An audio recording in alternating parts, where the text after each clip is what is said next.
or to participate in the meeting without disruption or fear of intimidation, threats, or hostilities. For those of you who have requested to speak, there are 2 podiums in the chambers. Each podium has a countdown clock located to the speaker's right. It'll indicate how much time is remaining. A bell will sound when you have 30 seconds left.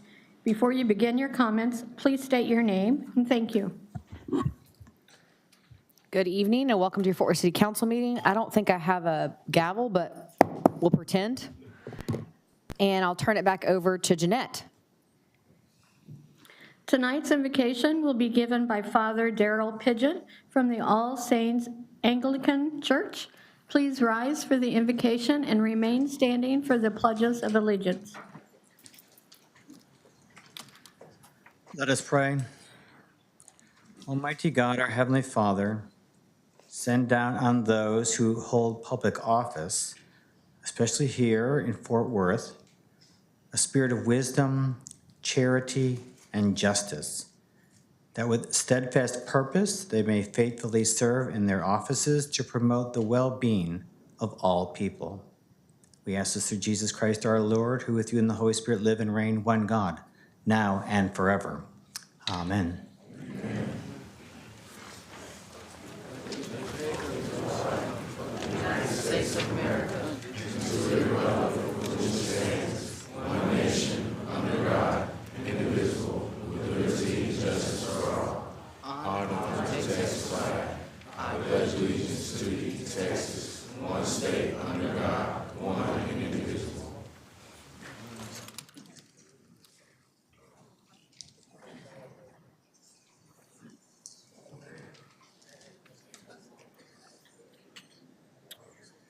Our first item of business will be a special presentation, and that is a presentation in recognition of the North Crowley High School State Championship football team.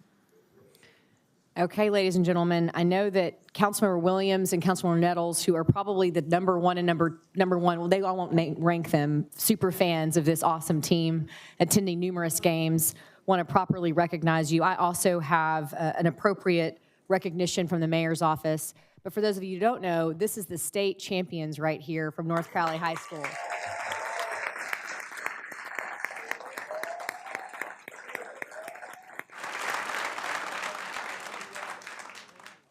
Obviously, no small athletic accomplishment, but it's my understanding these young men are awesome people inside and outside the classroom. They are student athletes. They represent North Crowley, Crowley ISD incredibly well, and we could not be more proud of this amazing team. With that, I'll turn it over to Councilmember Nettles and Councilmember Williams to do proper honors here today.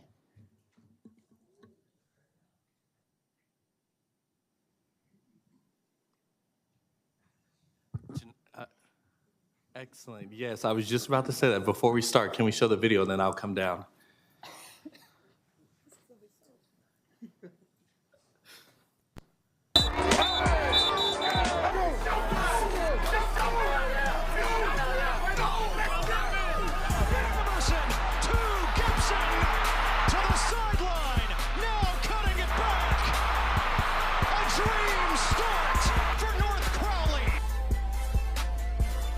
On the keeper, and Jimerson bolts ahead. Jimerson inside the 10. That's a touchdown from.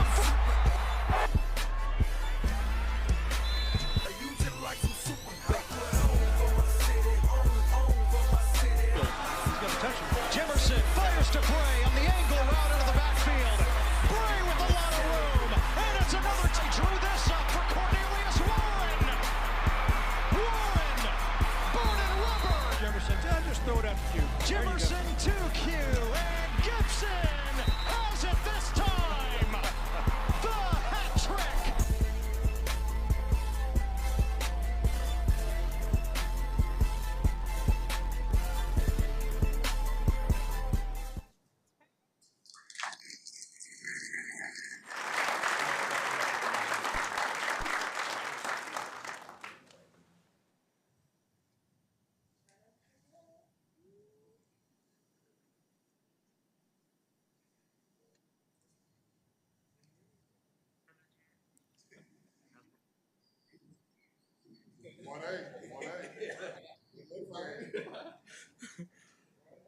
Mayor and council, just to give y'all kind of a run of what we're about to do, we have two special recognitions that we'll read, Councilman Nettles and I, and then we'll have a representative for the board. I think Dr. McFarland may be here. I see President Darrell Davis. They'll give some remarks. Coach Gates will give some remarks, and then we would love for all of y'all to come down and we'll take a for the city picture, huh? Broderick has a helmet that I was really excited to bring to City Hall. I'm sure Councilman Nettles will agree, I wish we had the 817 on our helmets when we were playing for North Crowley. That's great.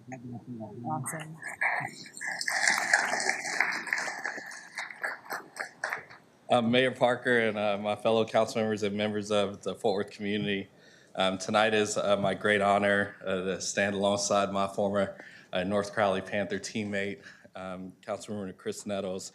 Both of us proud alumni of North Crowley, to recognize the North Crowley Panthers varsity football team for their historic 2024 Class 6A Division I state championship season. Can we give them another round of applause?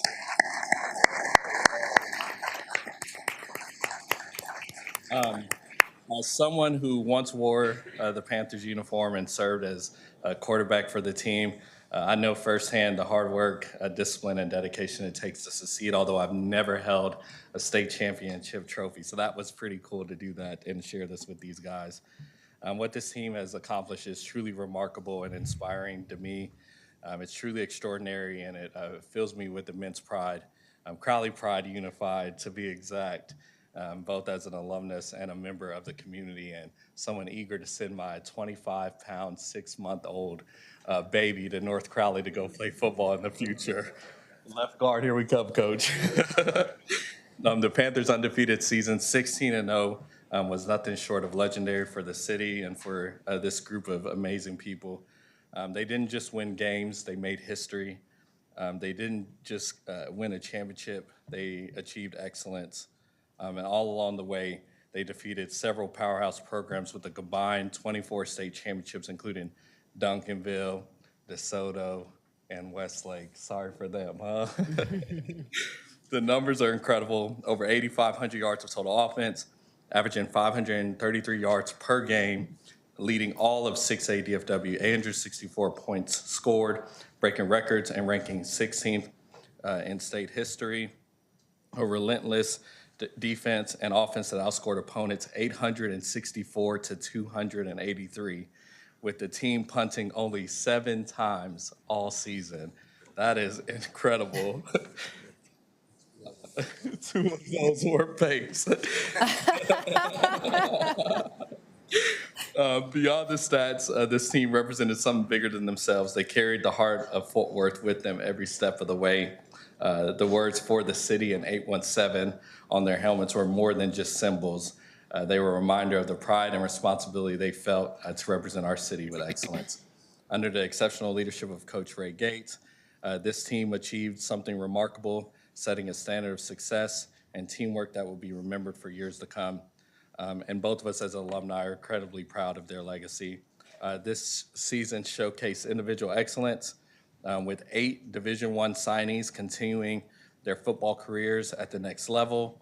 These young men have shown what is possible when talent, dedication, and teamwork come together. To the players, the coaches, and everyone who supported the journey, thank you for bringing this championship home to Fort Worth. I could not be more proud to celebrate this achievement with all of you. You've made our school, our city, and our community proud. Congratulations, Panthers, on writing a legacy that will inspire generations to come. My task for tonight is to present Coach and the team in the district with the 6A a recognition honoring the state championship. And then Councilman Nettles, Coach Gates, we didn't tell you this, but we also have a special recognition for you as well. So Councilman Nettles will read that one to you as well. If y'all don't mind joining us, the board and community members, our team and coaching staff, if y'all join us up here. Coach Gates. Coach Gates. This is for Coach Gates. Oh, we got so many trophies.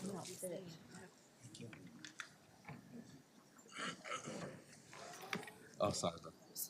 Okay, so this first plaque is a special recognition from the city of Fort Worth presented to the 2024 6A Division I Texas State champions, the North Crowley High School varsity football team. We recognize the 2024 North Crowley Panthers varsity football team for achieving the pinnacle of Texas high school football by earning the title of 2024 6A Division I state champions with a perfect 16-0 season. This extraordinary accomplishment is a testament to the dedication, skill, resilience the team has shown throughout the season. We commend the team for the passion, perseverance, and unwavering commitment to excellence that they bring each year to the field and to life. Under the exceptional leadership of Coach Ray Gates, the North Crowley Panthers carried the pride of Fort Worth with them every step of the way, with "For the City" boldly displayed on the back of their helmets, and the 817 alternate helmets symbolizing the heart and spirit of our community. This team represents far more than just themselves. They carry the hopes, dreams, and unity of Fort Worth to every game. Ranked number 4 nationally by Sports Illustrated, the Panthers have shown that their success is built not only on talent and determination, but on a deep connection to the city we all call home. They remind us of what is possible when a team comes together to play for something bigger than themselves. We also extend heartfelt appreciation to the families, friends, and community who supported this journey and celebrated this remarkable milestone together, presented on this 14th day of January 2025. Congratulations again to each of you. And just so y'all can remember this moment, I know y'all have a bunch of trophies, certificates, etc., but we wanted to make sure that we honored y'all each with a certificate, so each one of y'all will get one when we leave tonight.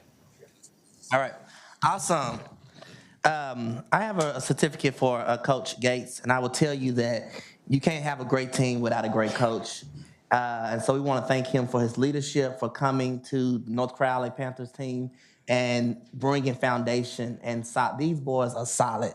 I mean, head on their shoulders. And so we really appreciate you, Coach. And so we want to honor you as well.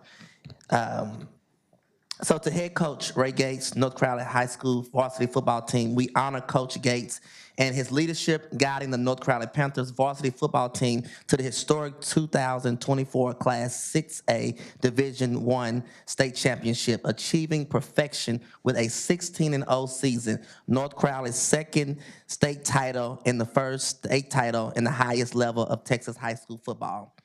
Gates has been named coach of North Crowley Panthers 2022 as he leads the team overall 42-2, including 3 consecutive undefeated regular seasons. I'm not going to read all this, but we commend Coach Gates' dedication to shaping not only champions on the field, but also leaders off the field. His remarkable impact on North Crowley football team program, players, school, and the Fort Worth community will leave a legacy that will remember forever that he has inspired the future of generations. Presented on this 14th day of January 2025. Thank you, Coach Gates.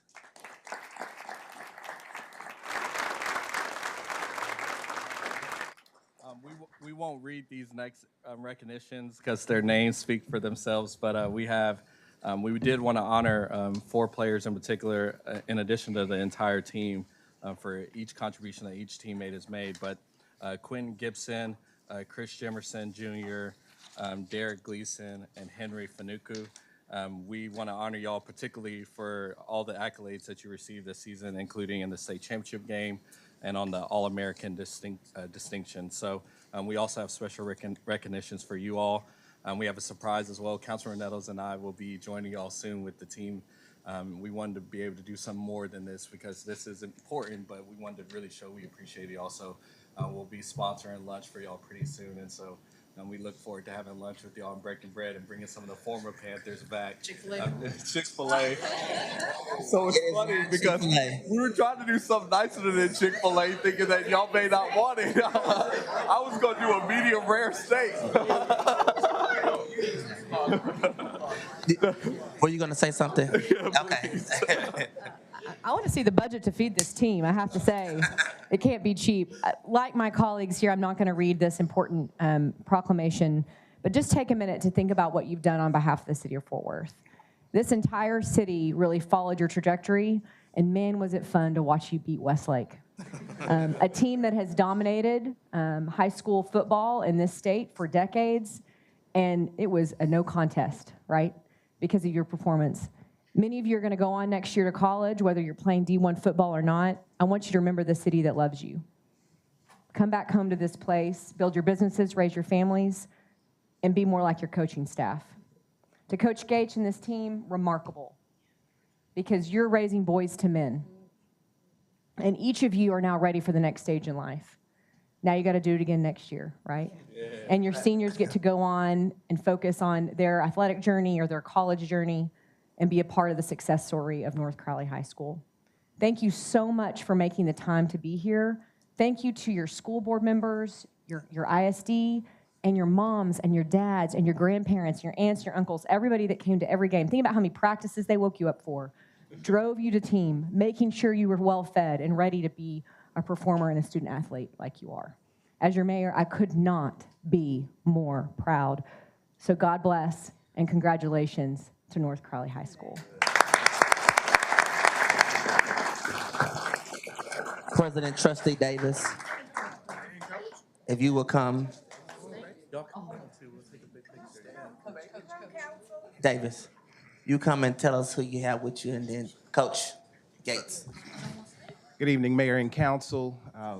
Certainly want to say thank you to Councilman Williams as well as Councilman Nettles for taking the time, as well as Mayor Parker, for taking the time to recognize what it is that was accomplished through the North Crowley Panthers. This is what we call Panther Pride personified. And so we are really excited at what it is that these young men were able to accomplish.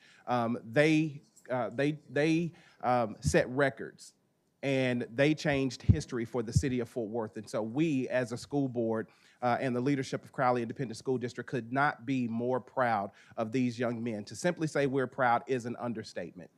They have really gone above and beyond what we could ever ask or expect of them. And there is a scene in the movie Remember the Titans, and there's a scene where two of the players are going back and forth, and one of the players is upset with another one, and he chides with him about his attitude. And his response is very simple. He says, attitudes reflect leadership. And so it was meant in a negative way in that scene, but really what you see today is a reflection of the leadership that this team has. And so to Coach Ray Gates, we could not be more appreciative and more thankful for what it is that you have created, sir. And so we want to say to you publicly what we've said to you privately, that we value and appreciate you for what it is that you have created here with the North Crowley Panthers. To all of the coaches, all of the coaching staff, and everyone who has played a part in this, we are grateful. We are certainly wanting to honor our superintendent, Dr. Michael McFarland, and then certainly not least, I also want to acknowledge my colleagues on the school board who are here today. We have our second vice president, Dr. Mia Hall, present with us today, Trustee Calicia Stevenson, as well as our immediate past president, Dr. LaTanya Woodson Mayfield, who are here with us today. But on behalf of the Board of Trustees and our entire school district, thank you, City Council, for recognizing this great accomplishment. Thank you.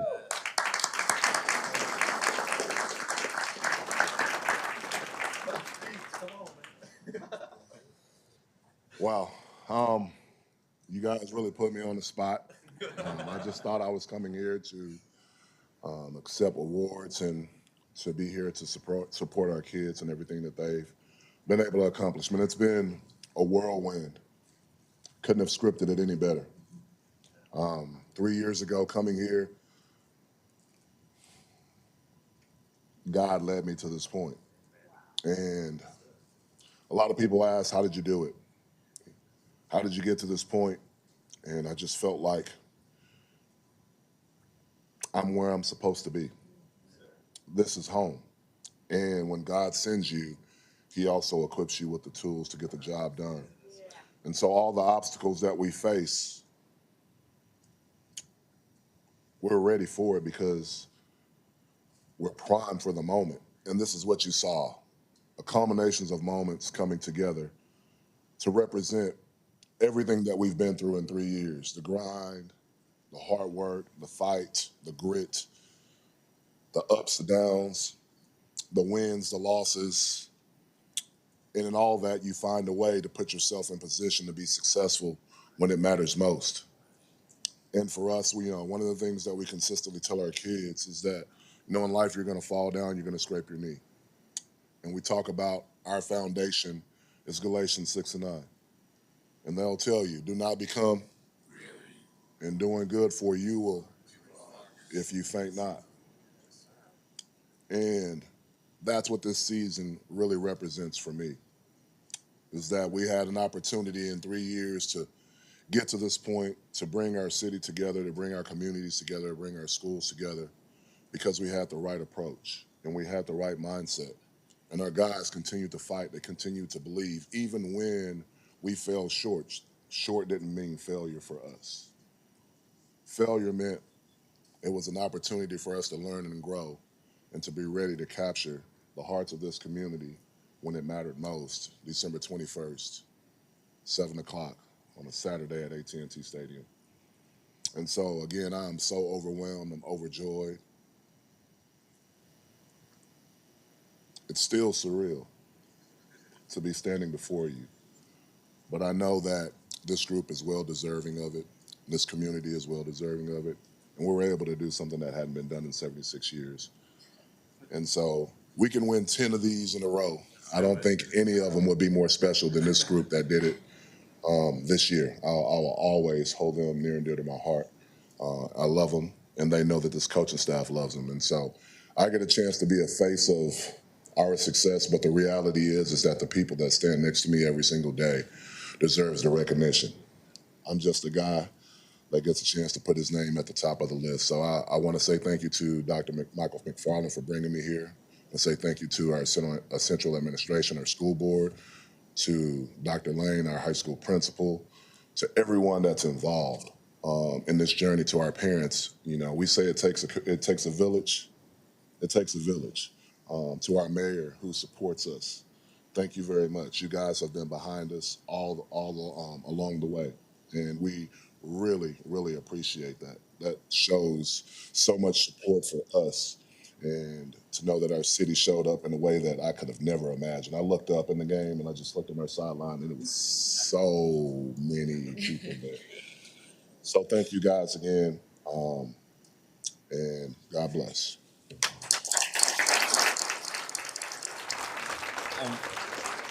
At this time, we'll turn this way and we'll take a photo, and Councilman Nettles and I will come to the front.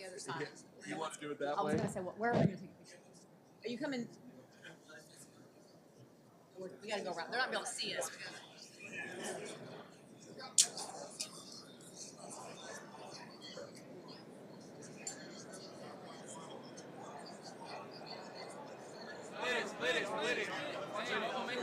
Make a hole.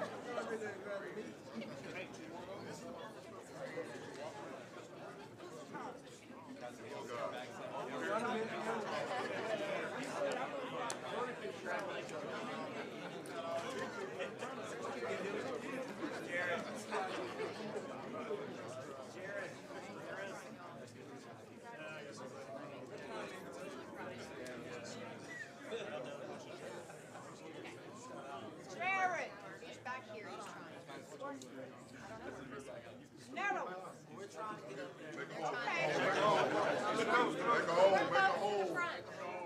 Vertically challenged.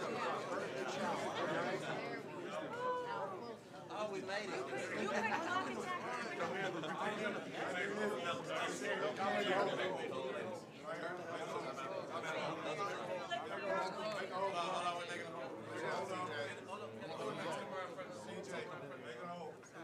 Oh, Crowley's on. 1, 2, 3. 1, 2, 3. Here we go. Ready? Ready? 1, 2, 3.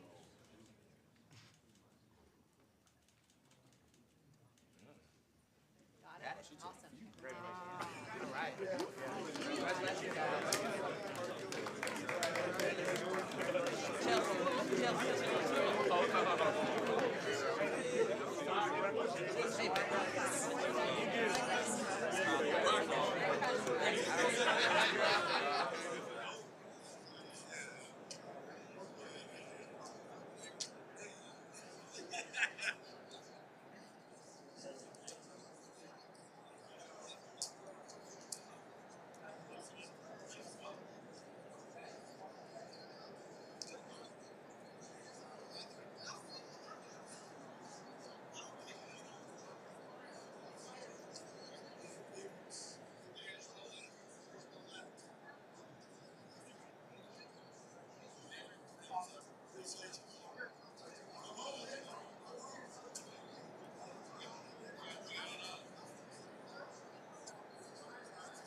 Oh, play it perfectly. Thank you, Coach.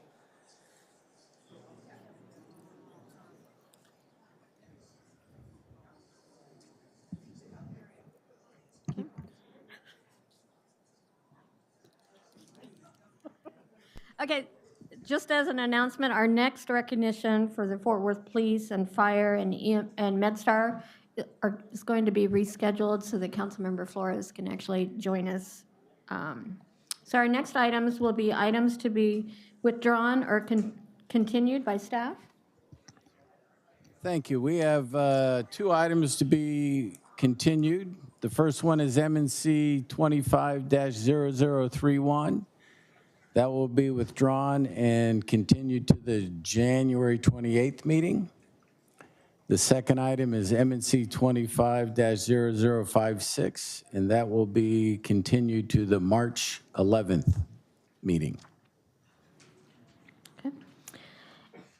Next will be speakers on the consent agenda items. And Mayor, I believe we only have one because Mr. Willoughby signed up on an item being withdrawn. Okay, thank you. Mr. Adrian Smith.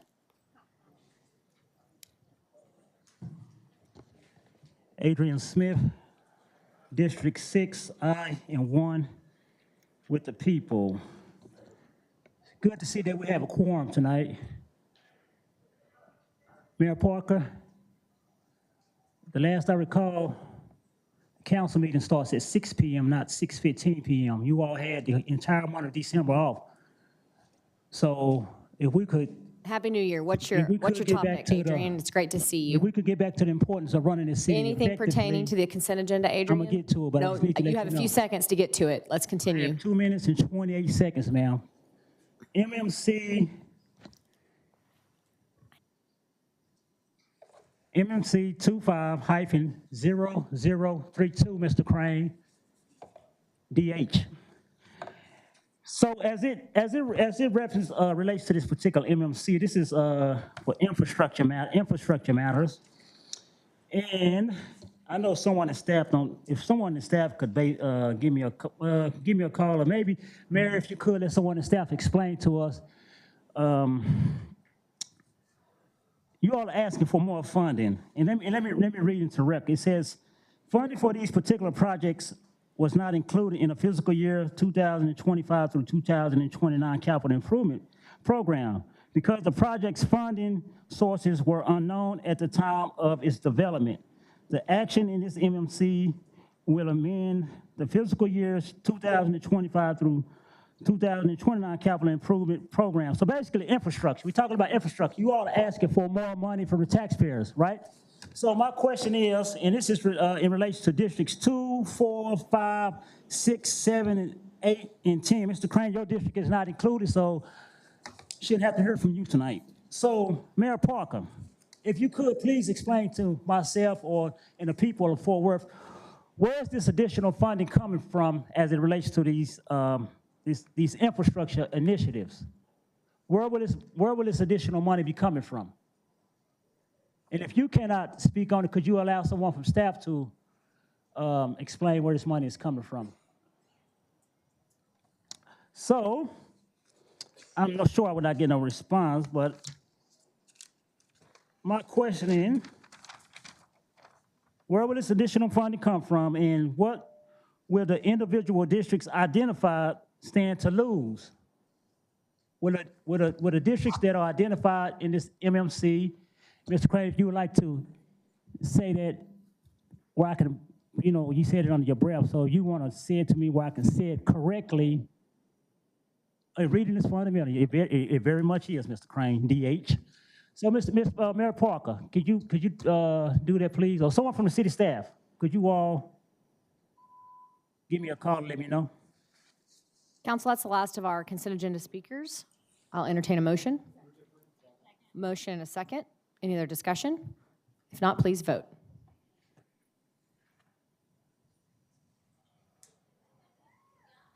You may have to cue it. There you go. Thank you.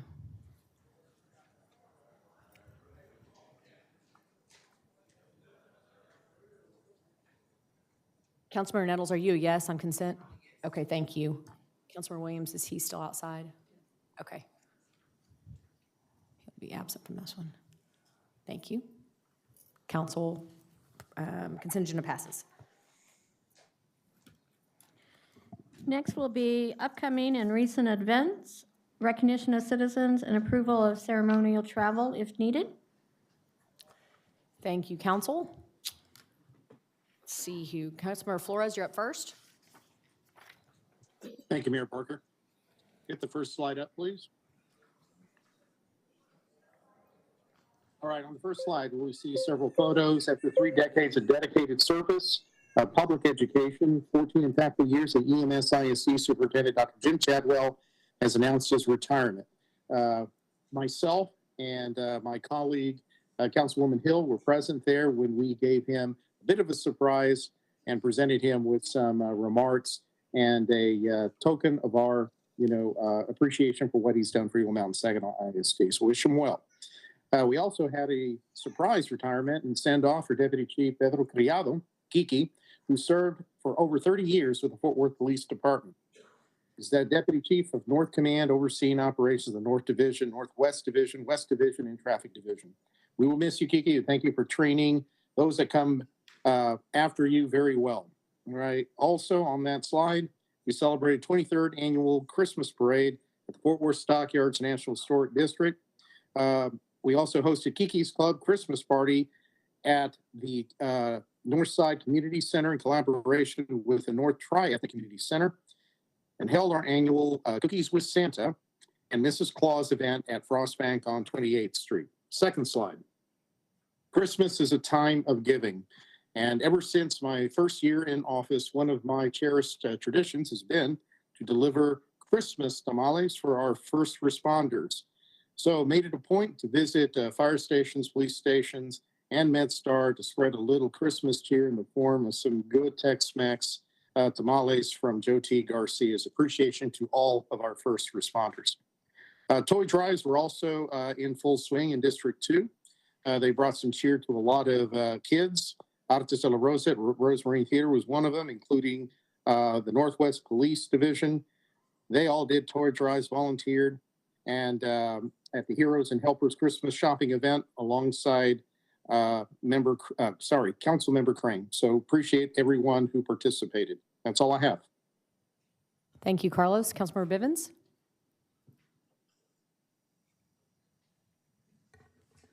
Thank you, Mayor. December throughout all of Fort Worth is the time for debutantes to be presented. I want to give a shout out to the ambassadors of Fort Worth during their 73rd presentation of debutantes. And you see they were joined by members of the Assembly debutantes as well. Next slide. I got a chance to be there in recognition of 50 years ago, I made my bow. And yeah, that picture is 50 years ago. And so that was a fun time. In addition to me, they also honored Rhonda Pruitt, who is the owner of the Levita newspaper, The Black Voice. So that's that. It was fun. It's a great photograph, Gina. Councilmember Nettles.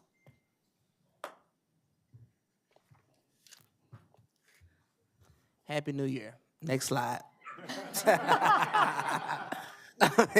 I mean, okay. We just experienced this state championship. Next slide, please. The Code Blue Citizens Award luncheon. It was a great luncheon. A lot of volunteers there. And so we want to thank you, all those who are part of the Code Blue. If you are not a part of the Code Blue, please sign up. It helps our community move forward. Next slide. Our District 8 Christmas giveaway with Cliff Sparks, the YMCA, and other sponsors gave over 5,000 toys, something to that knowledge, as well as food and so many other things. So it was a great event. Also, Ruiz family did the same toy drive as well. And then also at Reverend Datcher's Church, there's another organization that also did a giveaway. Next slide. Next slide. The Forward Police First Responders Luncheon was on Monday. It is sponsored by the Fresh Oil International Ministries, also with Bishop Ontario Jones and Deacon He's a deacon, Michael Jefferson, those of you that did not know, little Mike.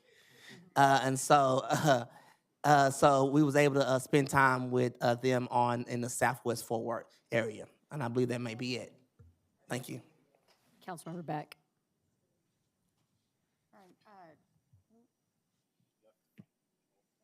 There we go. Sorry about that. All right. I had the honor of giving the welcome address at the Armed Forces Bowl Luncheon, but more importantly, I got to meet this fantastic young woman. She is a U.S. Army captain and also an Olympic rugby bronze medalist, Samantha Sullivan, who gave the keynote address. This year, the focus was on women in the military, so I think they picked a really great shining example to welcome folks to our city. Next slide. All right, this weekend we have the Stock Show All Western Parade in downtown Fort Worth. Make sure you bundle up and head down there. Next slide. On Monday in downtown Fort Worth, we will have the MLK Day Parade. Starts at 11 a.m. Make sure you come down and support for that. Next slide. All right, January 23rd is the point in time count. Many of you, if you paid attention to work session today, you heard a presentation on homelessness, and this is really how we get a handle on what's going on in our city. So if you have never done it, I would encourage you to sign up. They send you out with a member of the Fort Worth Police Department, so you're not alone. Next slide. Okay, D9 pet adoption events coming up. January 19th at the Maple Branch Craft Brewery on Whitmore Street from 1 to 4, and then on January 23rd at New City Hall from 11 to 1 p.m. And that's just some shameless photos there showing you that everyone in the D9 office has done our part and taken home an animal or two from the Fort Worth Animal Shelter. Next slide. Okay, last but not least, if you've ever wanted to learn how to skate, make sure you have your elbow pads and your knee pads so you don't break any bones, but the Fort Worth Fire Station Community Center is offering their February session for skating or skateboarding, also tumbling classes for those of you interested, and that's all I got. Inez?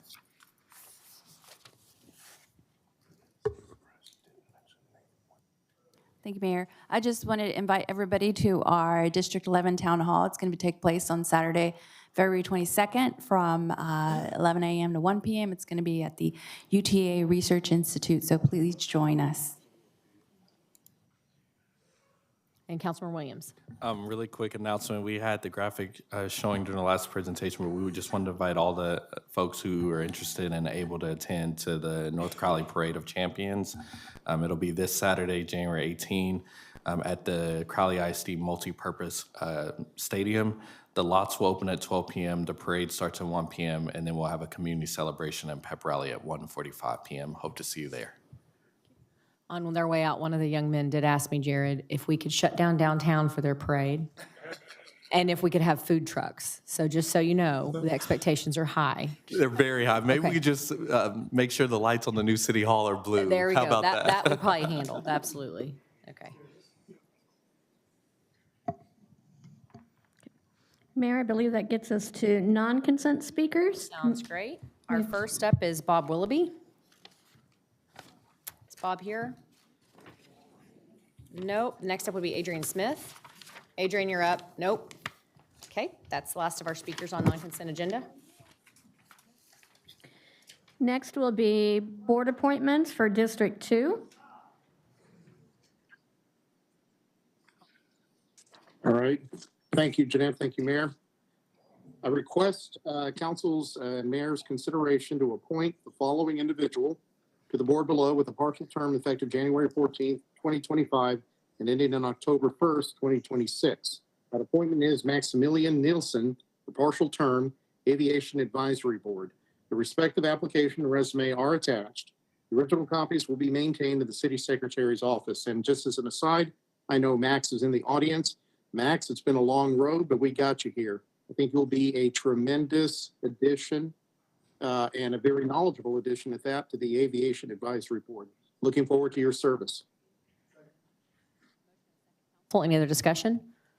Not, please vote.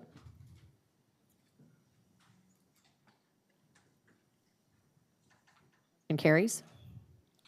Next will be board appointments from District 9. Councilmember Beck? Okay, I am requesting your consideration to appoint the following individual with a partial term effective January 14th, 2025, ending October 1, 2025, and Mr. Brian Singletary to the City Plan Commission. Second. Got a motion and a second. Any other discussion? Please vote.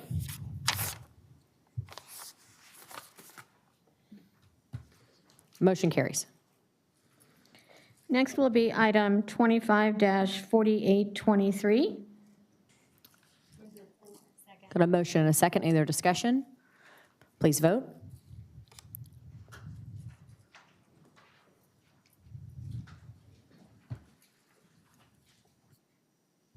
Motion carries. Next is item 25-4824. Got a motion and a second, council. Please vote.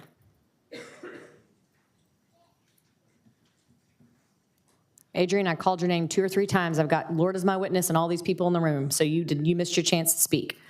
Motion carries. Next item is 25-4825. Motion and a second. Any other discussion, council?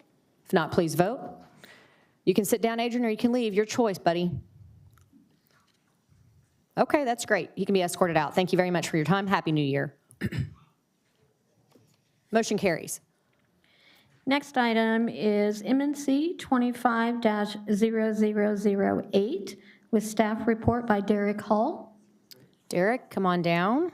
Councilmember Williams, this one's in future CD6.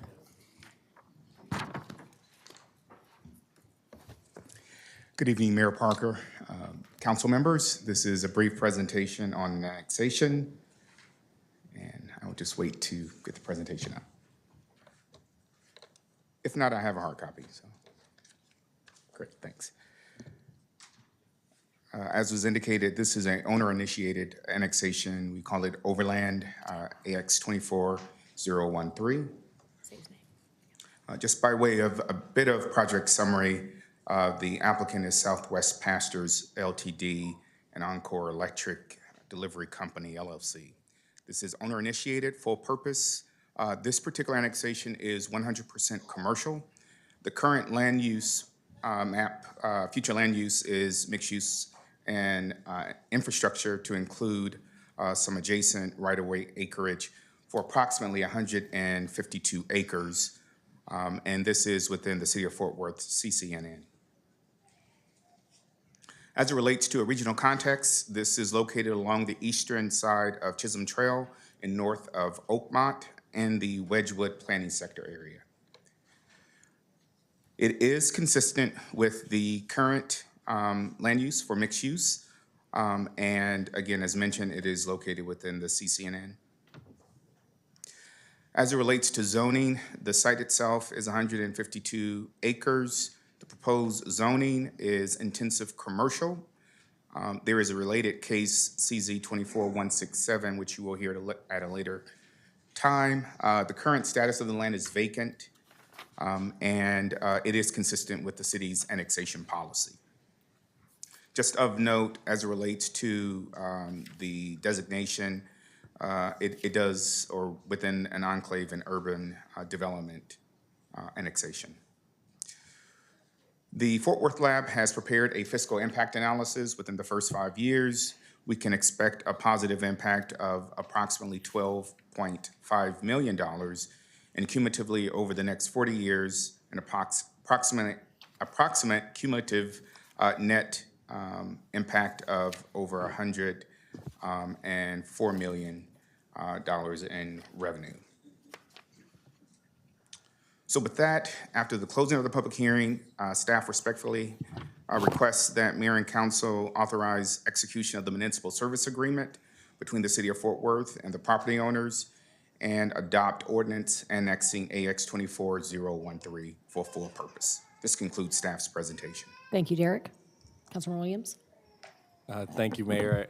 Just before I make a motion, I see Paxton Motherall and Travis Clegg. Thank y'all for, y'all are legendary in the city, and your contribution to the city is great. So really appreciate all that y'all do, and excited about this project. I'm sure y'all are probably equally or more excited about this as well, but it's a big deal for the city and a big deal for the Overland project and also the Overton, Wedgwood, Hewlin area. So I'm really excited about the project. Without further ado, I move to approve. Do I have to close the public hearing? Yes. Move to close the public hearing and approve.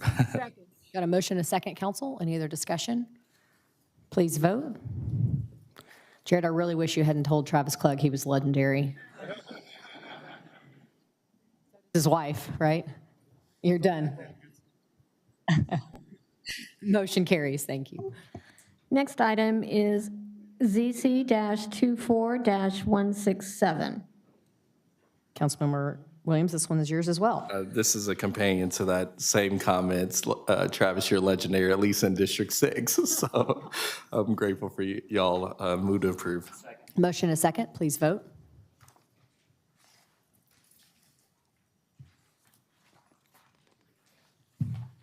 Praise. Next item is ZC-24-109. Councilmember Williams, we have a few speakers on this item. Our first is Mark Nastry, but is this the one you're continuing or wrong case? This is the one? Okay. But you want to hear speakers, yes? Okay, please. Mark Nastry, followed by Lydia Guajardo-Ricard. I don't know if she's still, yes, she is there. Okay. Good evening. I'm Mark Nastry. I'm working with the landowner and developer Alec Carmali on a 1.6 acre site off of Locke and Hervey. Currently, it's zoned for medium density multifamily, which will allow for 40 multifamily units. We are proposing a zoning change to UR, urban residential, that will allow for our proposed 76 Class A units. According to the adopted the city's comprehensive plan, the future land use designation for this site is UR, and we think our proposed site plan and development aligns with that, the full intents and the goal of that UR designation. Since the Planning and Zoning Committee, we've met with Lydia, Kent Bowie, and the NAC, and they had issue with it being 4 stories, which we initially proposed. We've since reduced that to 3, and we created a sort of residential facade feel so that the exterior of the buildings will fit in nicely with the residential neighborhood that it resides in. The site will be gated community with 2 access points. There's a floodplain river on the rear that separates it from the other side, residential. So we have full intent to try to mesh with the vibes of the residential area and not have a sore thumb project to stick out. So there's that. Our next speaker is Lydia Ricard, followed by Juliet George. Well, Mayor, Council, first I want to say I don't know how I drew the short straw today to be the first in zoning, so thank you to whoever made that decision. I know it's been a long night and afternoon for you. So I am here on behalf of the Lake Como NAC as a representative of that group. We have formed the Economic Development and Design Review Committee to review these cases as they come forward. And so tonight I stand here to represent them in response to ZC 24-109, and the community is opposed to the development based on the following reasons. The development plan is out of scale compared to the adjoining single-family home. While Mr. Nastry presented an idea that it was 3 stories, it still is not scalable to single-family and is still proposed to be over 70 units. The second is that the developer at the time of the zoning meeting had not met with the NAC committee and provided sufficient information. Still today, with the presentation that he presented to us, it still didn't provide security information, landscaping information, and therefore That is another reason. And then the third is that the proposed project just is not in line with the overall vision of the community and the future plan that Lake Como has worked so tirelessly to create over the last few years by adopting the NEZ and adopting form-based code later this year, as well as the ULI MTAP strategies that have come to light for us. So given all those reasons, the committee has voted unanimously to urge you, the council, to vote to deny this project with prejudice. I'll take any questions. Oh, also, I do want to recognize we have 4 or 5 members here tonight representing the NAC board. They took time tonight, actually away from some of their community activities, to be here to represent that body as well. Thank you, Lydia. Our next speaker is Juliet George.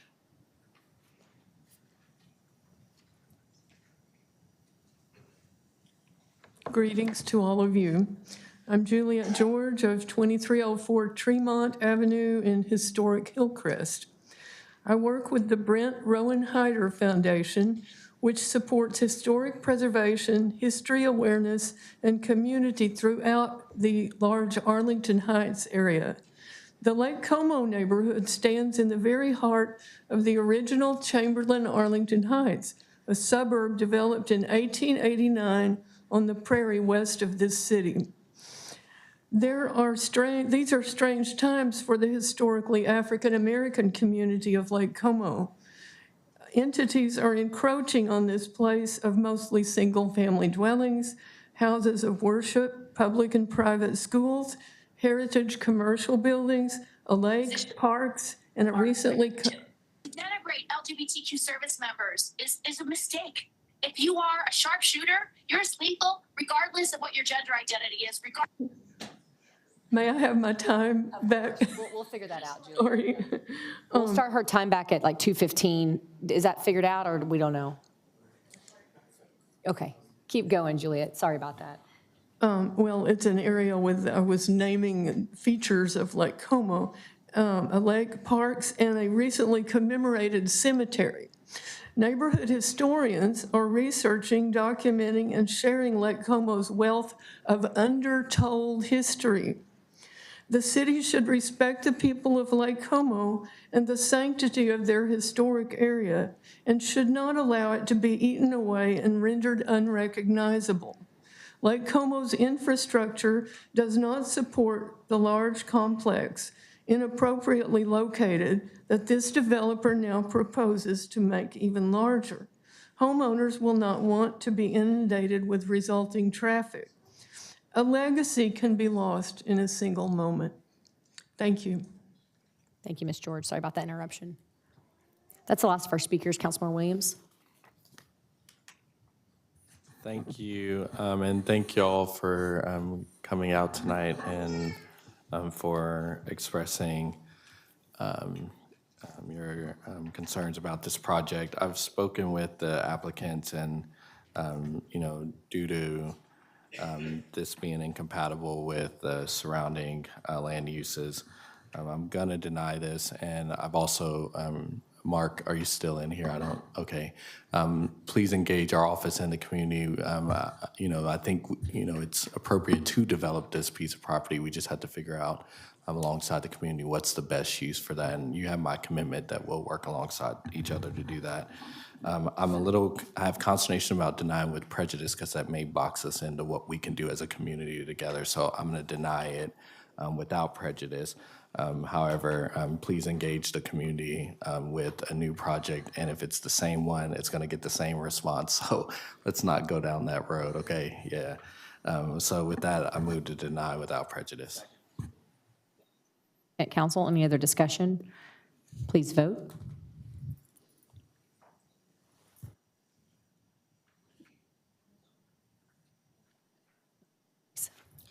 Next item is ZC-24-125.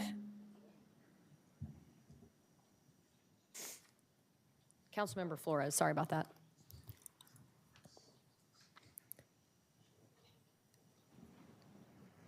We can't hear you. Unmute. We still can't hear you. He's trying.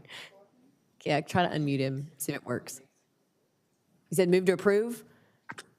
There we go. Yes, I did. I hit, my mute button's going on and off, so yeah, move to approve. Thank you. We've got a motion and a second. Please vote.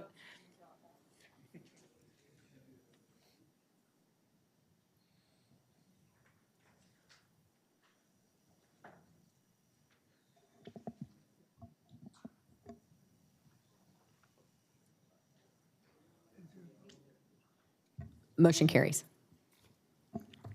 Next item is ZC-24-076. Councilmember Nettles.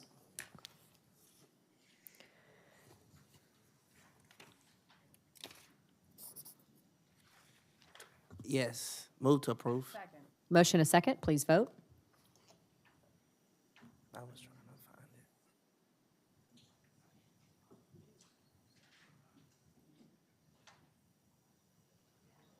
Oh, wait a minute. Wait a minute. Hold up. Yeah, let me bring that back. I need to bring that back. So you need to withdraw your motion. Yeah, let me withdraw that motion. I'm sorry. I was trying to find it. We've all voted. So what do you want us to do? We have to do a motion to reconsider. You're okay.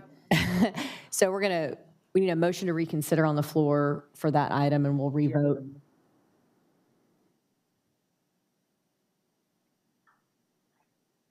Bill 76. Second. A motion and a second on a motion to reconsider. Please vote.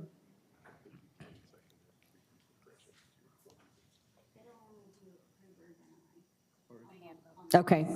I've got a motion and a second. All in favor, say aye. Aye. Any nays? Motion to reconsider passes. Now you can proceed.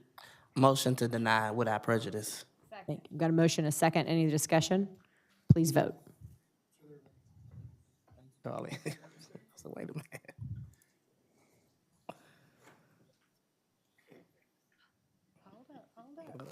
Bring that back.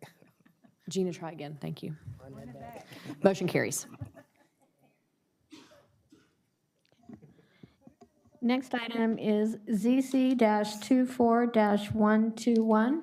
Mayor Pro Tem, we have a few speakers on this item. The first is Danielle Tucker, followed by Carl Crowley. Thank you.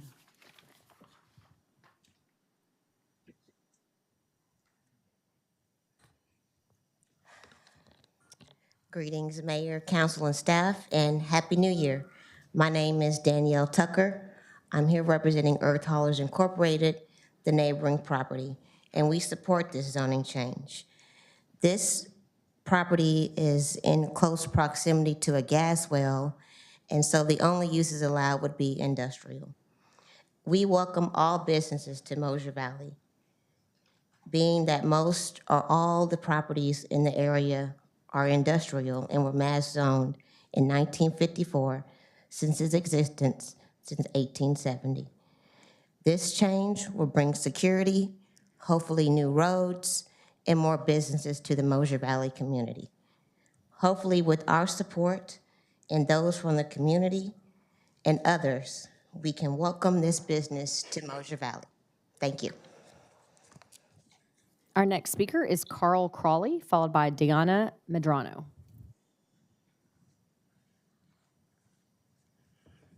Good evening, Carl Crowley, 2201 Main Street, Dallas, Texas, representing the applicant in this request. This request is for a PD for basically one use. The existing use is out there. I'm going to go through the slides real quick. I know y'all are, it's a long night. This is the operator out there, Texas Sterling Construction, a NASDAQ construction firm. One of the things that you probably are aware that they did was the Chisholm Trail Parkway. So they do a lot of infrastructure projects in the area. What we would propose is a PD for this one use, the existing use that's there, which is their storage yard.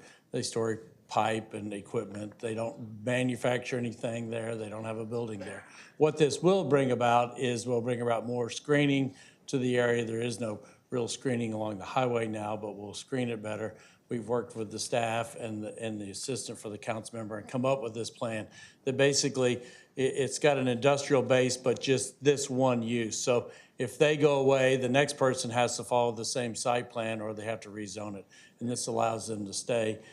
We think, obviously, there's our neighbors to us. We have halal place next to us, earth haulers, who she just spoke, and 2 gas wells. So we think it's an appropriate use for the area. It's probably it's sort of a holding use until the whole area redevelops, but at least it'll improve their site and also let them continue to operate in the area. So I'm here to answer any other questions you might have. Just trying to keep it brief. Thank you, Carl. Councilmember Bivens, any questions? No. If not, we'll go to next speaker is Diana Medrano, followed by Bishop James Hornsby.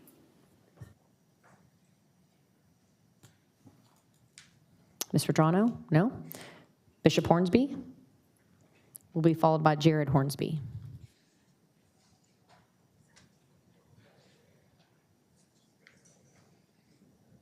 Mayor, he's trying to assist me with some paperwork here. Okay. I want to say Happy New Year to Mayor Parker and to the council. And we pray that we all have a prosperous new year. I am the pastor of the Cathedral of Faith Church of God in Christ. Also, I'm the jurisdictional prelate of a jurisdiction with more than 100 churches in Northeast Texas. I've been the pastor at Cathedral of Faith last year, 50 years. So I've been working with the city of Fort Worth actively since 1980 to the 80s, with every mayor, with the staff, with the council person, and currently Mayor Pro Tem Bivens is my council person. And we have been in sync with the zoning boards, and I'm here because something has happened that just does not make sense. It sounds like maybe, the fox has got into the hen house. But let me begin by, first of all, I had a clip, but we did not get it in time enough. And we can show those pictures now, Jeanette. You do have pictures on this case. All right, here is a letter I'd like to add to that as well. Take this, you got it. Because I heard the presenters talking about 1955 and whatever else. We're in the 21st century. So whatever happened in 1945, 55, 85 is different. And the city of Fort Worth has made a lot of progress in our community.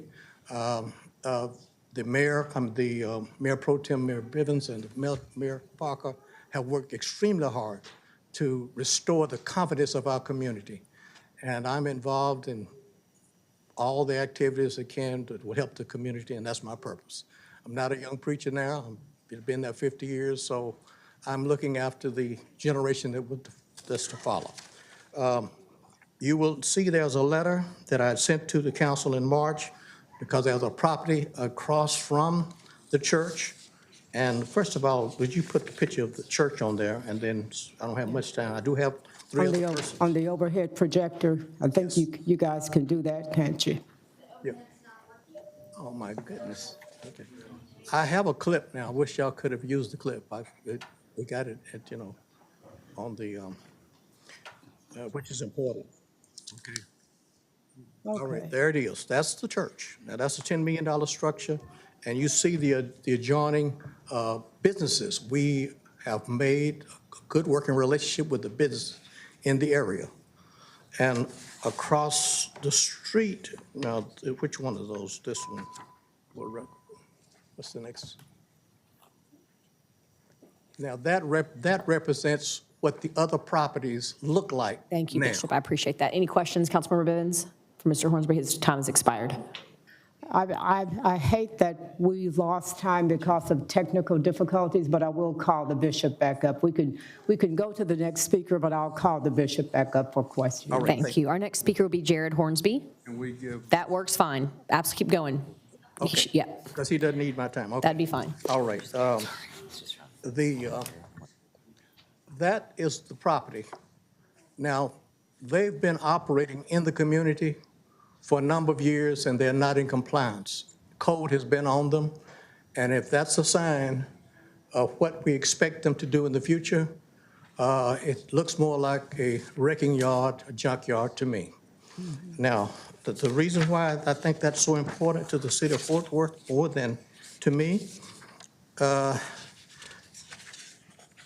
put this picture here. This property that has been approved and is going in place now. It's in development now. It's 13 acres. And in those 13 acres, we're seeing a Class A apartment development with 330 units. And many of those that also includes townhouse, of course, the letter, we didn't get the letter. It includes the,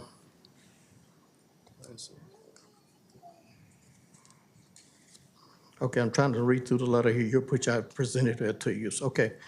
It resorts a resort-side style pool, outside cooking area, fitness center, golf simulator, clubhouse, package room, and controlled access gates. It is high class. It's all brick veneer. And it's under planned development, which is controlled by the city. You see what it looks like.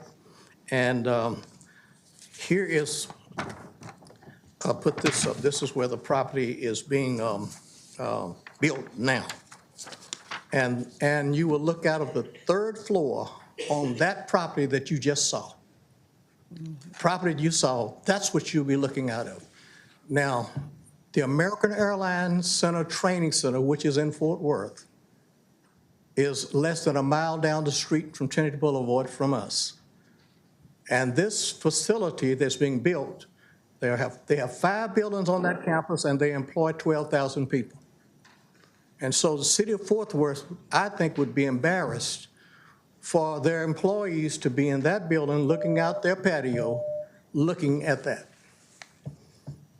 And the zoning board has worked extremely hard. We have worked together as a team. We have had but somehow something has happened in this zoning board that does not make sense. Because when one person that does not live in that community can only employ 5 people, that's going to affect the number of people now. Something is wrong with the system. And so I'm here because... Thank you, Bishop. I appreciate you. All Our right, next speaker is Gwen Young, followed by Danny Wilson. Now, Danny Wilson was en route here. Is and Danny here? No. But his daughter is here. And we're going to fill her in because she's actually speaking for Ms. Medrano, who's not present. Is Gwen Young here? Gwen Young. Gwen, come on down if you'd like to. Okay. Did you want to say something, Gwen? Gwen, you have to speak because you're the one who signed up. All right, come on. Now, no, okay. No one has told you. Has anyone from the community?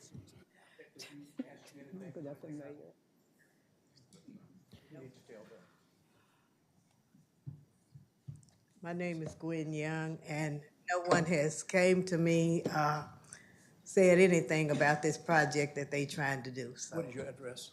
11213 Moja Valley Road, Euless, Texas, 76040. Where is this project, Moja Valley Road? Thank you very much. Thank you, Ms. Young. Danny Wilson? Okay, perfect. Come on down. And then last speaker on this item is Dallas Rice. Hello, my name is Altonette Wilson. My family is from Moza Valley, and I want to speak on a few things today. I don't know if everyone here is aware of Moza Valley, but it is actually 40 acres that was given. And it is the first Black settlement also in Texas, which I've looked at is my mic still on? Talk louder. Okay. I've looked at the history books in the city, and it doesn't give a piece of what Moza Valley is. And it actually was not annexed until 2006. It started in 2001. No roads could be built through Moza Valley until 2006. This is my hometown. But since, they have created a lot of industrial buildings, eyesores, property has been taken. My family's property has been unable to be zoned because of people wanting the land use for something else. My aunt who just spoke, That was my grandmother's house. It was covered by plum trees all over, but the city or someone came in and made a business building in front of her home. When she steps out, there's a business building there with a driveway, and they're able to park in front of her house. There's a bench in front of her house. There's another piece of property right next door to her that is an eyesore. Initially, it looked like a junkyard. It's still junky next door to her. So now all the plum trees are gone, all the nature, and she's just boxed in. And there's a piece of empty property left going out to the street that anyone could probably build industrial there, which would also be an eyesore for her. So she'll be our only home boxed in on our land that was originally ours, you know, and you had people who did not know how to stop what was happening or intervene, or were not told about what was happening or did not understand. So I would like to motion for you guys to deny this company from building industrial with prejudice. I support Bishop Hornsby on his decision for this, and we want to keep some of our property in Moses Valley. It's sad that how we were looked over being the first Black settlement. Thank you, Ms. Wilson. Our next speaker is Dallas Rice.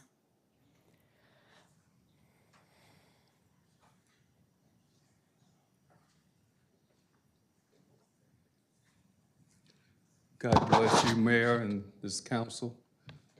First, I want to say that we are team players. We collaborated with the city of Fort Worth, and with the city of Euless on the golf course. We helped make that project possible. Right next to the church, we have homes starting at $550,000, almost to $700,000. Down the street, we have another division starting probably at $400,000, and now we have a Class A apartment complex coming in. And we don't want no junk dumped on us. Just like you wouldn't want it at your front door, we don't want it at ours. We spent $10 million on the church, over $85,000 doing our screen wall and our fence. So we don't want no more junk out there. That's the last of our speakers, Mayor Pro Tem. Thank you, Mayor. I want to thank all of you who came this evening.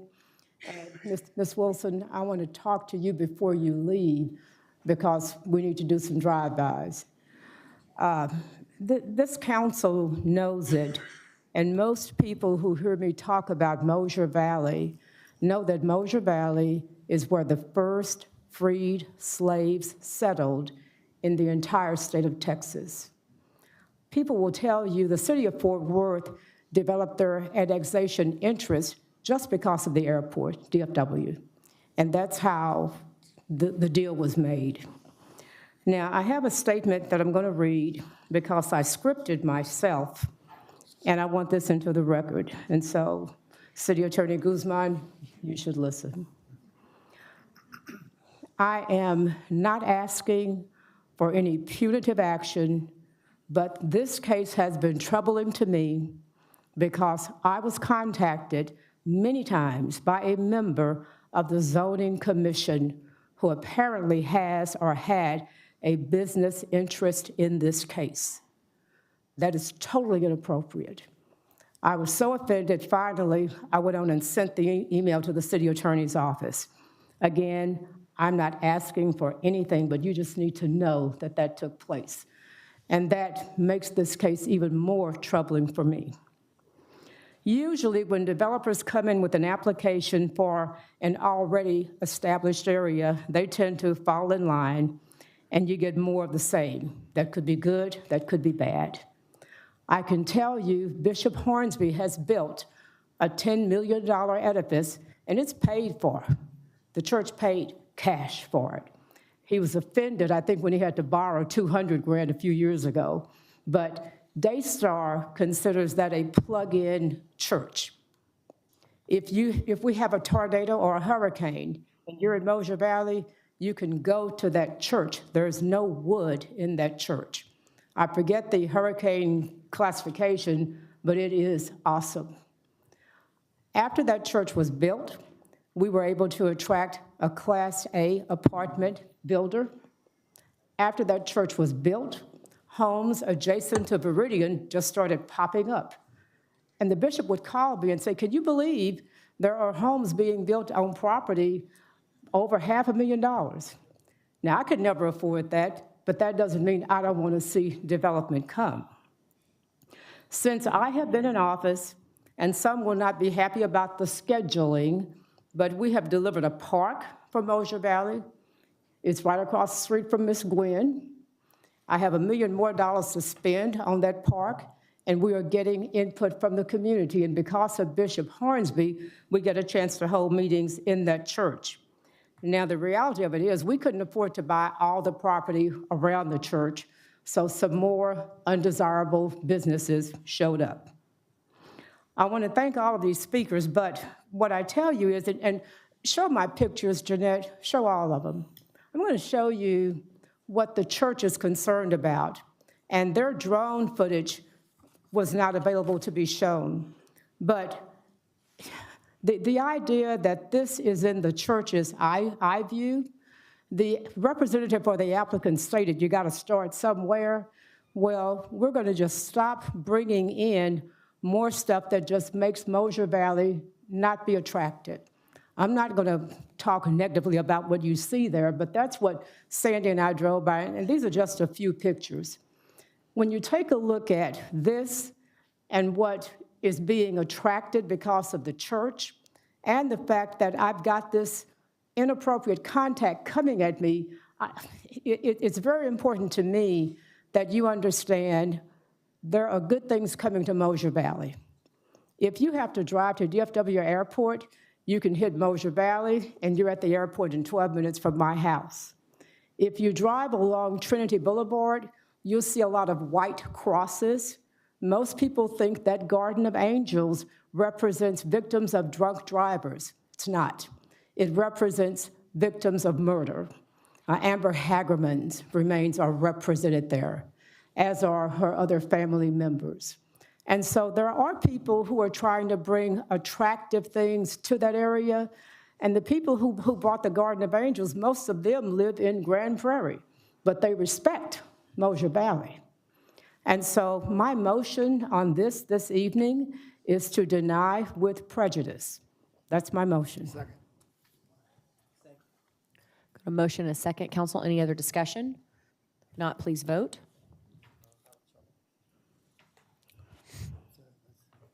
Thank you.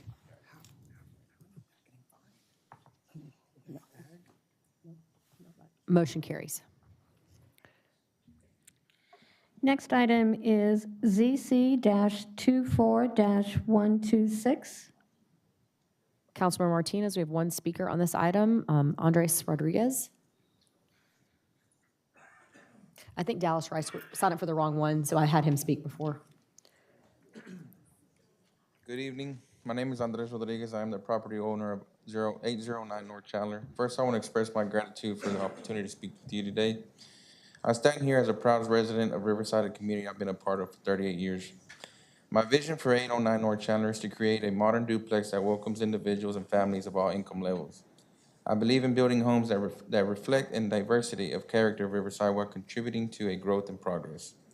I recognize the challenges of our community and faces when it comes to housing affordability and accessibility by creating thoughtful and inclusive housing options. I hope my efforts will demonstrate my commitment to preserving the values that make Riverside special while paving the way for a brighter and more inclusive future. Thank you for your time and consideration. Thank you, Mr. Rodriguez. Councilmember Martinez is the last of our speakers on this item. Mr. Rodriguez, I have a few questions. Is it safe to assume you're 38 years old? Yes.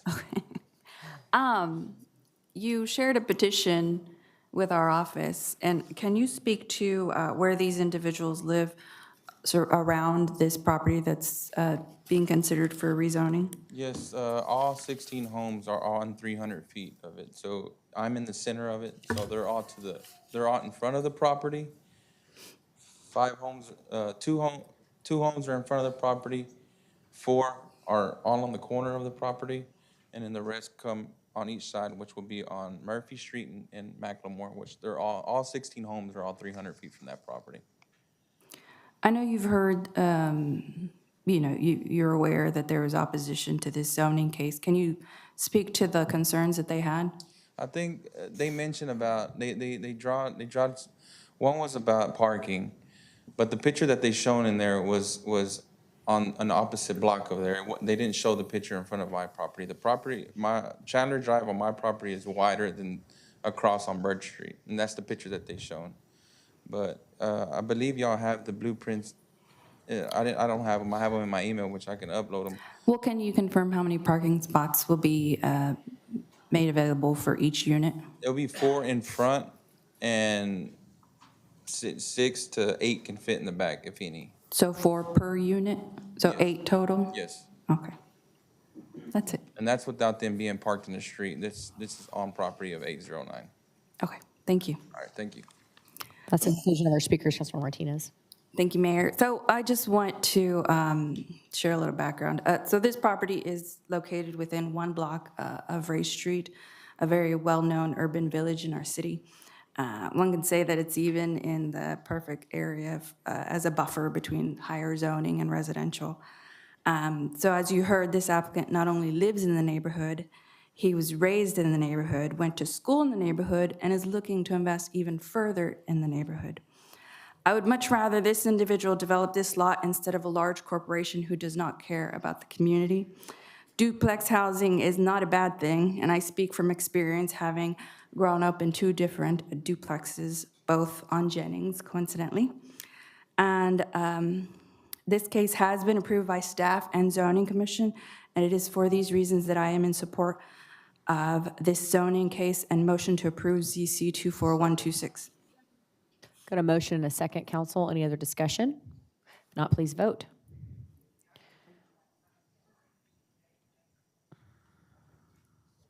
Motion carries. Next item is ZC-24-140. We have no speakers on this item, Councilman Martinez. Thank you, Mayor. I have been unable to connect with this applicant, and they did reach out to my office, and I just need a little more time to do so. So I motion to continue ZC 24140 for 60 days to March 11th city council meeting. Got a motion and a second. Any other discussion? Please vote.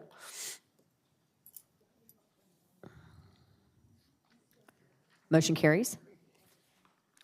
Next item is ZC-24-143. We're back. We have no speakers on this item. Motion and second. Please vote.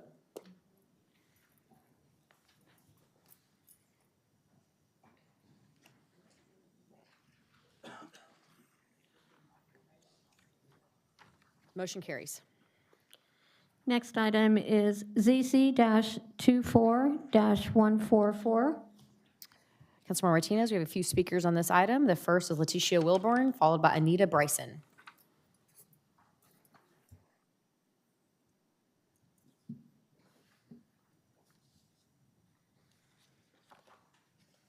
Hi, Happy New Year. I just want to say that I hope that you guys will deny this with prejudice.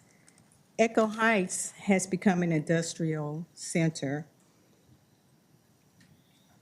And these lots originally were zoned A5. They're not zoned for duplexes. And I've had and the lot between these 2 lots was council initiated by Council Lady Martinez to be zoned A5 like those 2 lots were.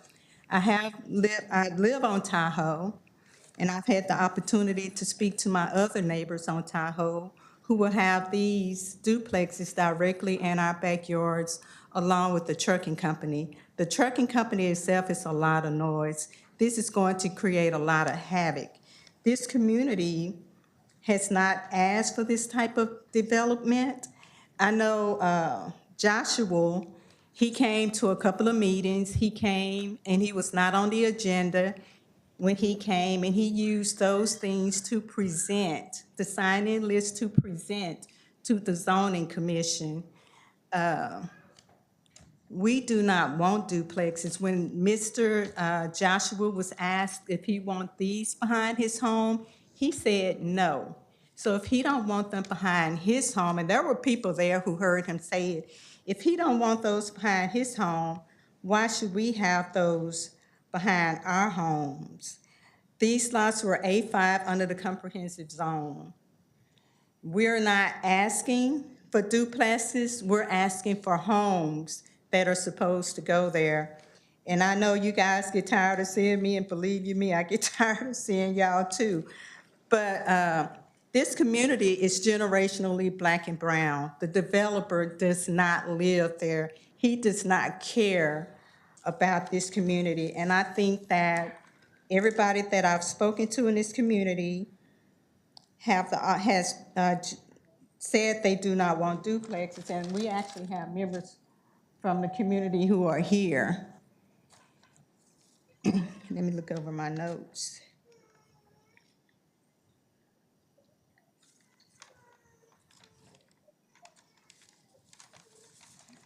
Oh, here's what I was going to say. I know when the zoning commission, people in the community wanted me to let you all know that they were offended at the zoning commission when they made comments about it would be a decent buffer. They want to know what is a decent buffer. And then they said that they were putting more the duplexes there because there are mobile homes there. Why y'all keep dumping on this community? There's enough industrial lots over there that they can use those to rezone to put duplexes there. Thank you, Ms. Wilburn. Our next speaker is Anita Bryson, followed by Lucretia Powell.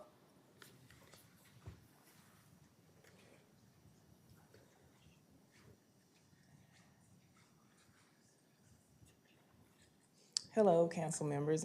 I'm Anita Bryson, as you know. I'm the Echo Heights Neighborhood Association president.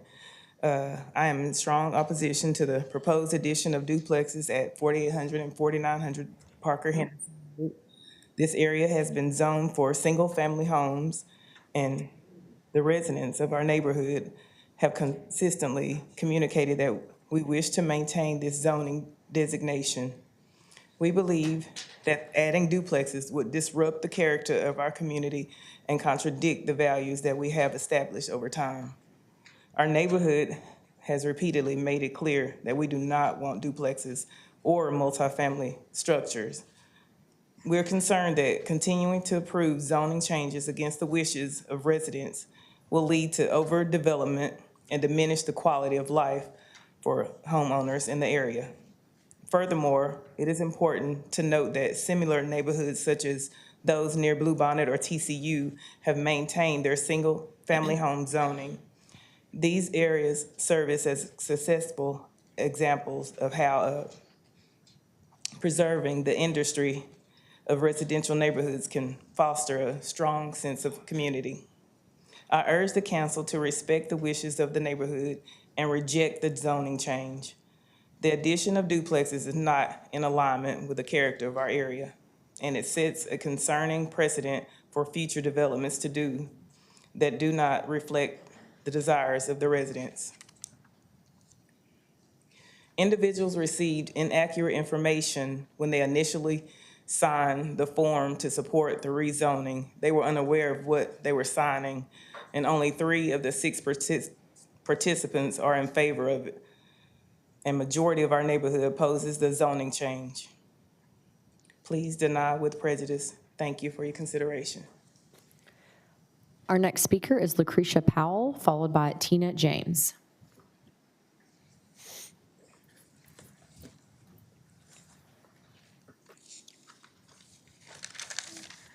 Good evening, City Council.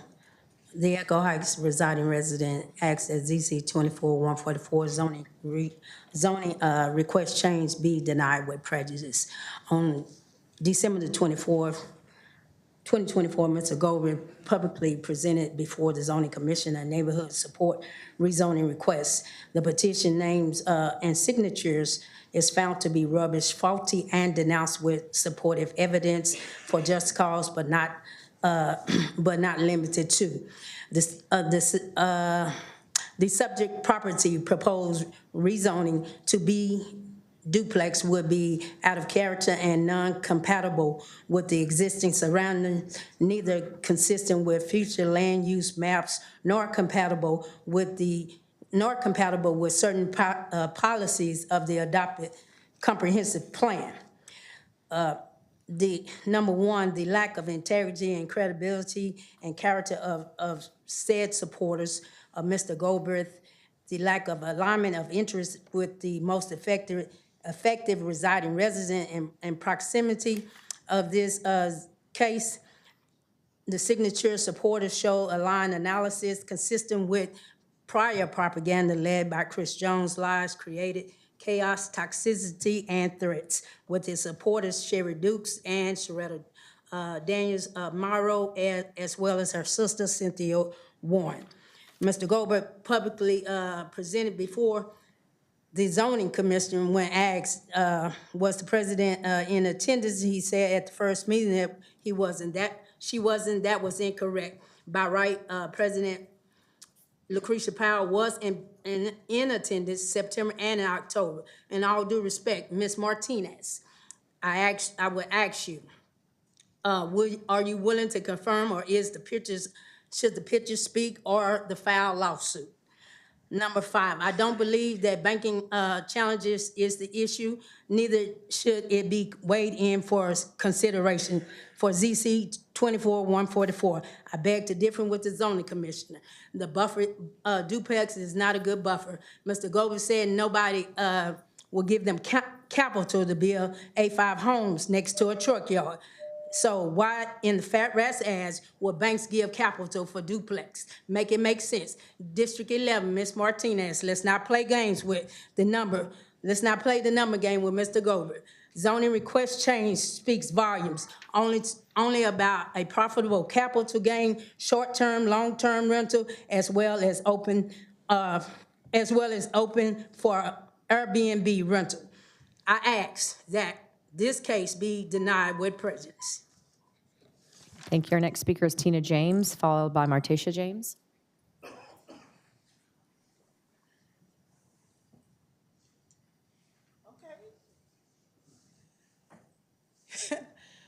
I kind of feel bad. I really can't even come in behind that. She did an awesome job. Thank you again, Ms. Powell. First of all, as we stand here complaining again about the same situation that keep coming through Echo Heights community, we're asking you to deny with prejudice.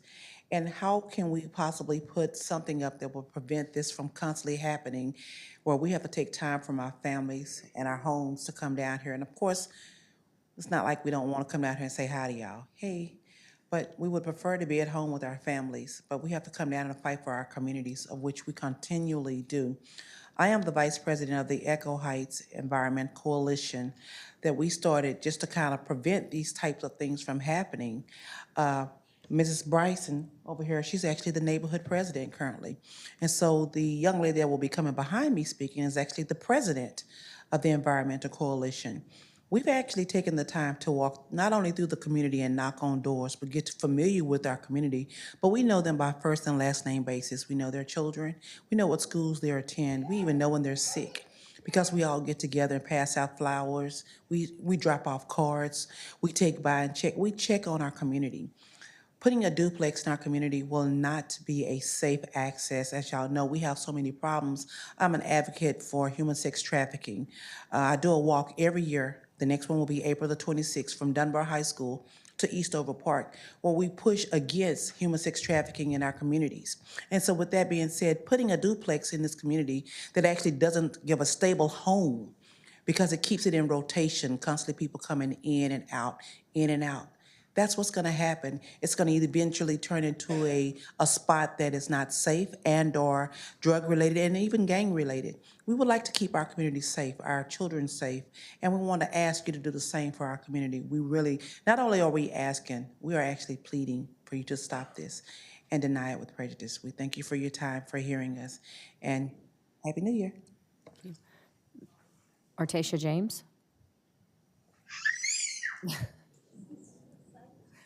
Or your daughter, either one.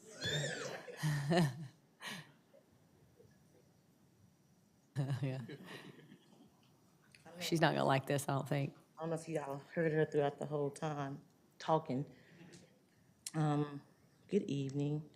My name is Martasia James, and these photos are just photos. Do I push the thing so it can go, or is somebody else gonna push it for me? I push it? Okay. This is Parker Henderson and Martin. And look how we already have industrial in the area already.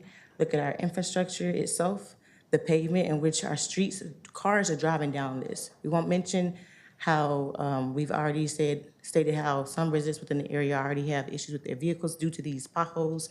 This is 2025 now. I think I've been coming here since 23 complaining about these same things. And the brush onto the side. I can't even run comfortably on the sidewalk that was just paved because of the brush. But going to, that's on my slide. Say it again? It was only 4? Okay, well, I wish others would have showed up, but it was some brush in front of getting to the Liberty Industrial Building that so happened Libby is free and clear of any brush, and you can run freely, but getting to that, everything is brushed off. There's no sidewalk. Our infrastructure is horrible. I respectfully request that you deny the proposal to allow duplexes to be built on the properties at 4800 and 4900 Parker Henderson Road with prejudice.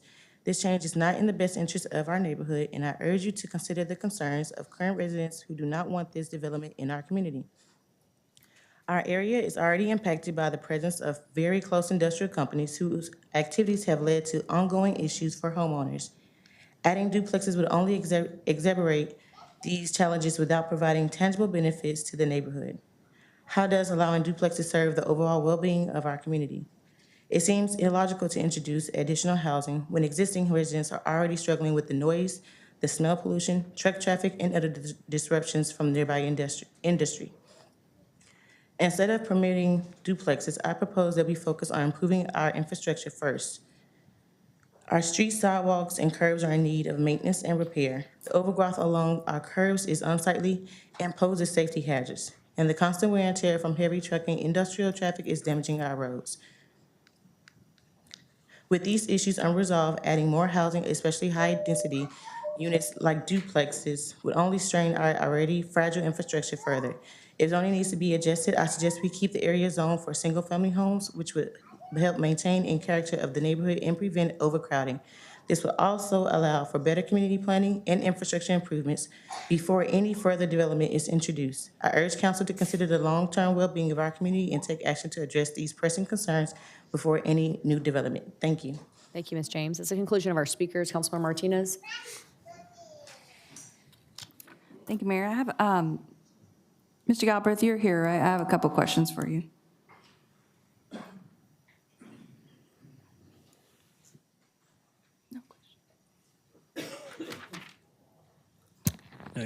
Good afternoon, council, mayor, and everybody that attended. Thank you, guys.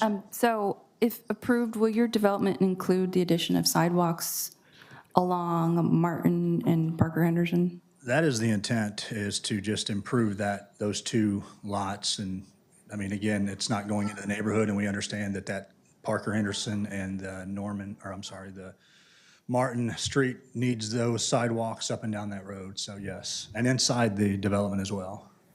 Is it true that you said you wouldn't like this kind of development in your backyard? That is incorrect. And what was the misunderstanding is the question was asked. I live on Meadowbrook Drive. I grew up in duplexes. I almost brought my best friend who we live together in a duplex. That does not concern me. I grew up in a town of 2,600 people in Maysville, Kentucky. Duplexes is a way for affordable housing to advance yourself. I mean, that's just the reality. So, and Mr. Galbraith, you have a partner, correct? It's not just you in this project? Miss Vicki Candace Hammy. Okay. I have no further questions. Councilman Nettles, did you have a question? No. Okay, I thought you did.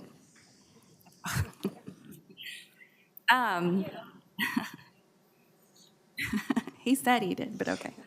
Thank you, Mr. Galbraith. Thank you, ma'am. So I first want to thank those neighbors who came to speak on this case tonight. I know you're passionate about the community and you want what's best for your community, for your neighborhood.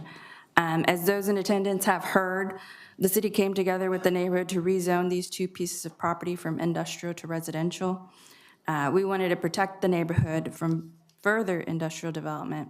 While it's not single-family housing, it is still residential housing. B zoning or duplex housing is residential. It will serve as a good buffer between single-family housing and the neighboring industrial properties. These homes could also help to increase the enrollment at WM Green Elementary. This case has received approval by both staff and zoning commission, and with that, I motion to approve ZC 24144. Motion and a second. Any other discussion? Please vote.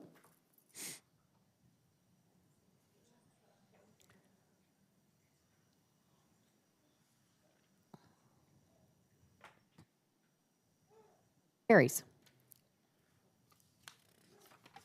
Next item is ZC-24-145. Motion and a second. Please vote.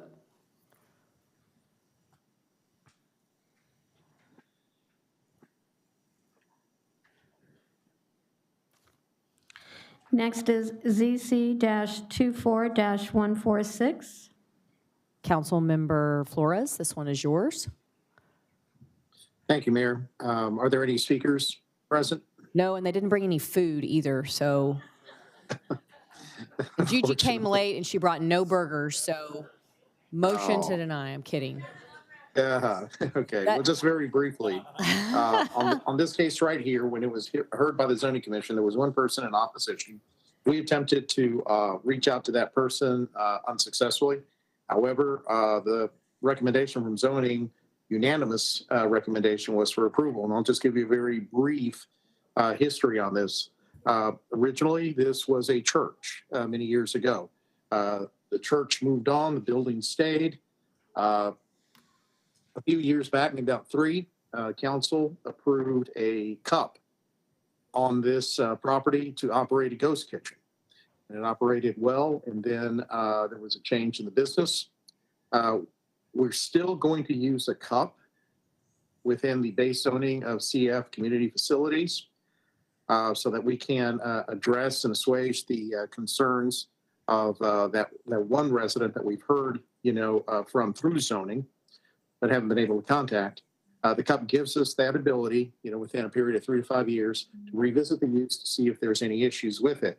And what is going to be that use? It's now going to be used as a restaurant and an event hall.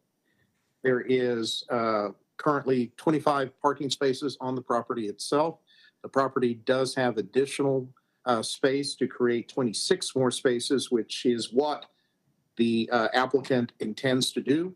So that way we keep traffic off, the neighborhood streets. This is on the end cap of that block.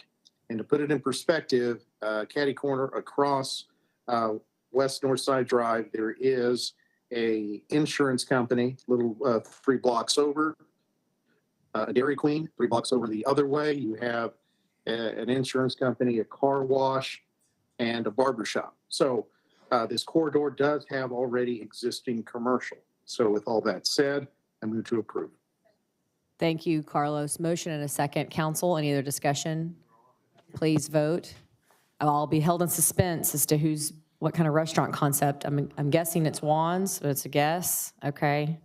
It is. Okay. Yeah, you buried the punchline, Carlos. Now I got to talk to you offline again. Inside baseball is Carlos broke his leg and called me this week and talked for 10 minutes and finally was like, oh yeah, and I broke my leg. Poor Carlos. Okay. It's the pain meds. It's the pain meds. Go ahead, Jeanette, sorry. The next item is ZC-24-148. Councilmember Nettles, this one's yours. Yes, move to approve. Are you sure? Motion a second. Please vote. Sure. All right, guys. Congratulations.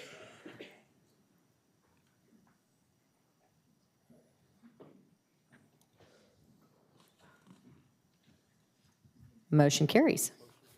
Next item is ZC-24-154. Councilmember Nettles, Councilmember Williams, we have 2 speakers on this, but only if there's opposition. To my knowledge, there is none.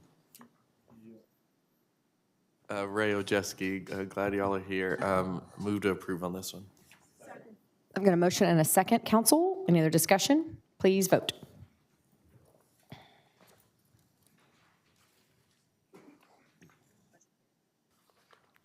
Next item is ZC-24-142.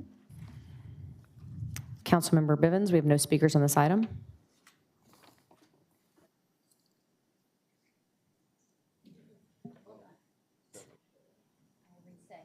I'm trying to talk, you guys. Am I talking? Okay, I went silent.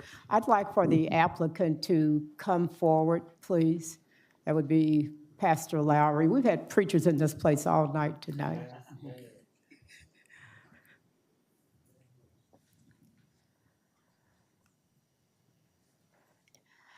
Pastor Lowry, you or your most esteemed mortician partner with you, I'd like for you to tell what it is that you want to do, the change you're bringing to Hanley. Well, greetings and Happy New Year to all. It's good to see you. If you know or may not know, we own a funeral home in the Hanley area. So we are purchasing that property and we wanted to rezone so we can build a monument company to complement what we already do and continue to aid our community. He makes it sound so simple. This is his first experience in dealing with city staff and the zoning process. And I can tell you, I think we had calls maybe weekly with the pastor asking, is it time, is it time? But I want to acknowledge you for the outreach you gave to an already established community, that being a commercial community. Hanley is the bridal capital of Texas. People come from all around the state to that bridal capital. And the idea that a funeral home owner wanted to buy property to bring something that was not in line with that, but it just shows how they know how well you fit in this community. And I just want to commend you for the outreach you did. He talked to everybody, the bridal shower people, the photographer people, everybody along that strip. And that community is not one easily swayed. You need to know that. And so I just wanted this council to know, and I'm sure the pastor would tell you, should your loved one die, you can bring them the tree of life.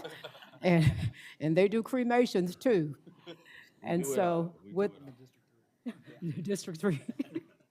And so with that acknowledgement, thank you for being so coachable in the process.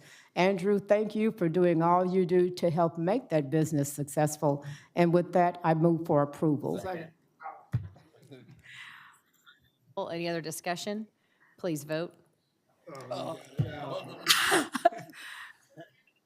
Congratulations, Tree of Life. Thank you. Yes, congratulations. Motion carries. Next item is ZC-24-152. Councilmember Bivens, this one's also yours, and we have one speaker on this item. Only if there's opposition. To my knowledge, there is none. Brandon Burns. I have a statement to read. Go ahead.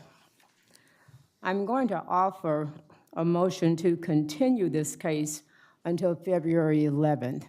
And we've contacted people who signed up to speak to let them know that there would be no vote tonight. But I think everyone who lives in the Woodhaven community would agree. Oh, not Woodhaven?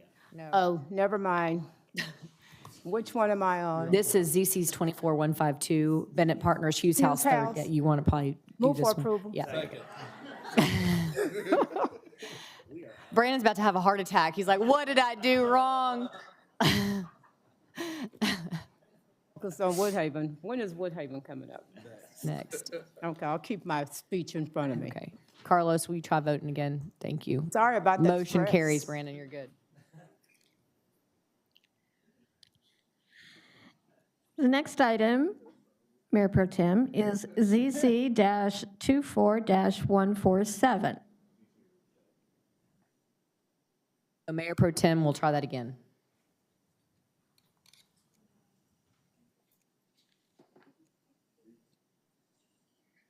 Okay, only people of a certain age bracket would get the never mind joke. You have to know Saturday Night Live from back in the 70s. But I'm going to offer a motion to continue this case, that being ZC 24-147, until February 11th.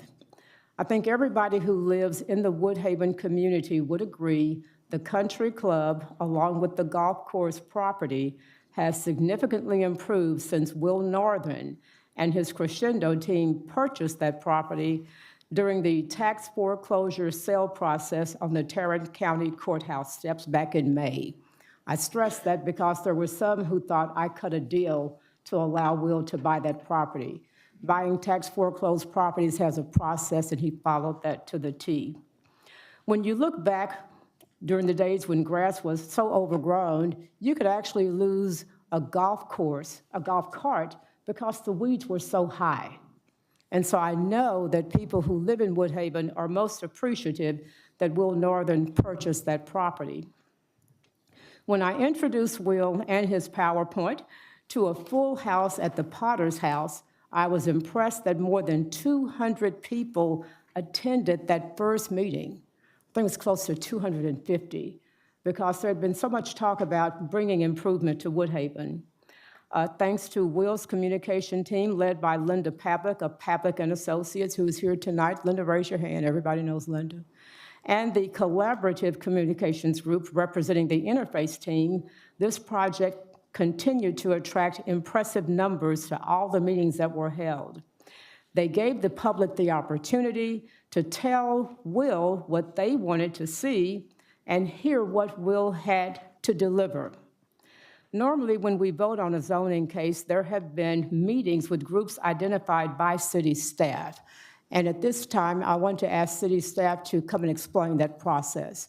I don't know if that's going to be LaShondra.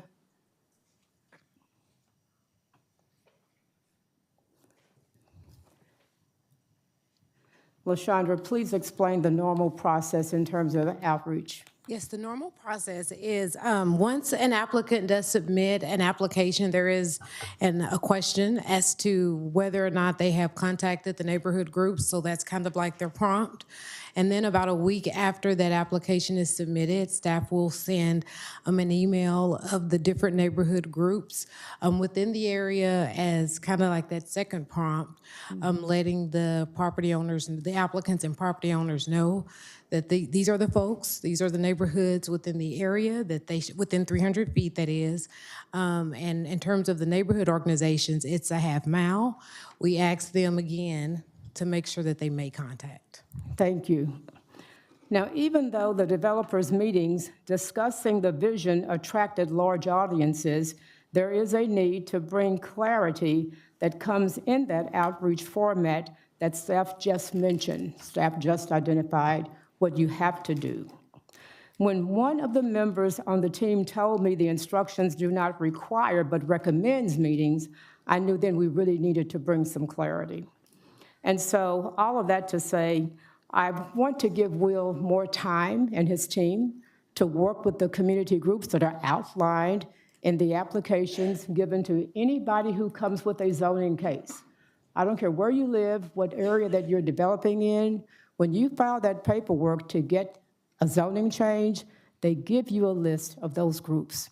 And for me, meeting with those groups is required. And so I can tell you all of Woodhaven is excited about what's to come, but they do need to have the clarity that only meetings that focus on zoning, not vision, can bring. And for the sake of transparency, staff needs to describe the roll-up interface in this development and how much it costs, because the champion of bringing interface into this development was led by Fernando Costa, who is no longer here. And I don't know what interface is doing. And so with that, I want to move to continue this case until our February 11th meeting. Council, motion a second, please vote. Hey, Mayor. Yes, go ahead. Yeah, due to my ownership interest in this property and development, I'll be recusing myself from this vote. Thank you. Got a motion and a second, council. Please vote.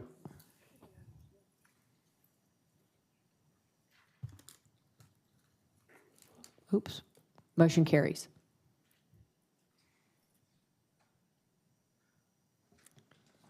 Next item is ZC-24-153. Councilwoman Nettles, we have a few speakers on this item. The first is Bob Riley, followed by Rhett Bennett.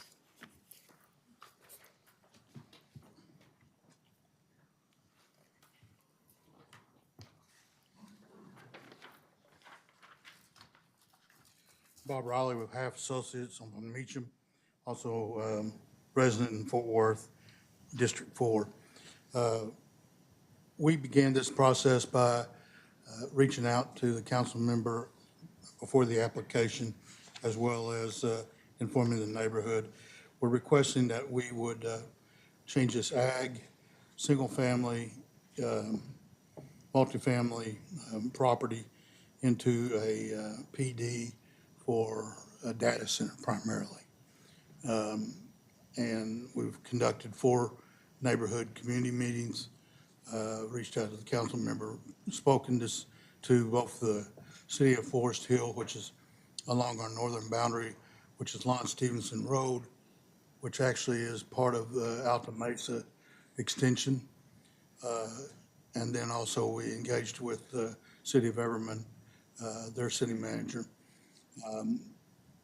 You know, one of the concerns, a couple of concerns we heard was generating traffic in that area. Data centers is one of the lowest uses of trips per square foot. We generate we believe about 2,000 trips a day. That would be like a subdivision of 100 well, it's very low. And then buffering, we looked at residents to the north, which is in Forest Hill. They wanted additional buffering. We set a 80-foot buffer yard, which along with building setback, along with a right-of-way of 110 feet that will be ultimately required, won't place any of our structures within nearly 200 feet of residents on the north. One thing that I was very proud of tonight, you passed a resolution that asking for the RISE grant, which is $25 million, which is an extension of basically Lon Stevenson over into Kennedale. Also, there's other funds that are in place, and we would like to be a part of any discussions that the city of Forest Hill and Everman have with the city of Fort Worth on the improvements to Forest Hill Drive. Thank you. Thank you. Our next speaker is Rhett Bennett, followed by Tom Krampitz.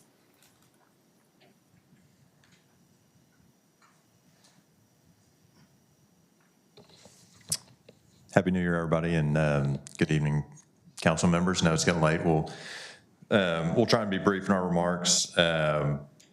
And to kind of second what Bob was saying, we're going for a planned development. We're putting additional restrictions on ourselves above and beyond the zoning category we're going for. And I think probably importantly for this evening as well, we're going to remove the request to waive the site plan. So we anticipate coming back for site plan pending, a positive outcome here. Just briefly on the community outreach update, over the last several months, we've had numerous events. 2 briefings with Councilmember Nettles. We've had 4 community meetings, 2 briefings with the City of Forest Hill Mayor and City Manager, 2 briefings with the City of Everman City Manager, and 1 briefing with Everman ISD. Importantly, of note, we've got letters of support from the Everman ISD Superintendent Donaldson, Principal Clark of Townley Elementary, and Principal Utumi of Ray Elementary. And I think important to note is really the economic impact that a development such as this will have on the community. Really going from what today has an ag exemption and basically generates $18,000 a year of income to the city, county, and school districts. At full build out, that's more akin of 17 or 18 million a year. So just dramatically different positive economic outcome, both from a tax base, jobs, average data center jobs, $75,000 per annum. So several hundred of those. And so we think just a lot of positive impacts to the community.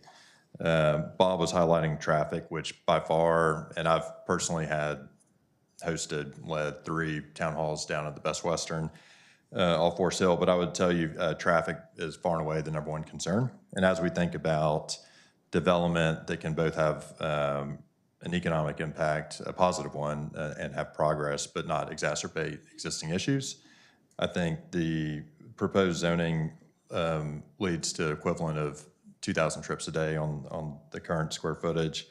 As its existing zone today, that would be 8,263 trips. So just a dramatic reduction in alternate uses, which I think if the landowner were here tonight, he would tell you that he's retiring and selling, so this property is being developed and turning into something. So we're excited about it. I think these are the factories of our time, and as digital infrastructure has a real place in society and potentially jobs of the future, I think welcoming these to Fort Worth is the right move for the city. And of course, we're always sensitive to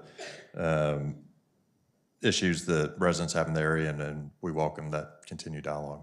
So thanks for your time. Thank you, Mr. Bennett. Our next speaker is Tom Krampitz, followed by Helen Collins Epp. I'm good, Mayor. Thank you. Helen?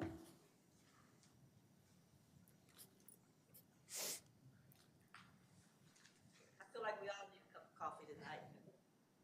Good evening, Parker, and to each of the representatives that represent the districts in our city, let me first say thank you to you for all that you do for our communities. And I know you're tired tonight, so I'll be brief. I had a speech prepared, and I decided at the 9th hour I just wouldn't do it. I took time last night. I was at all 3 of the meetings at the Best Western. They were good meetings. They were not bad meetings. They were good meetings.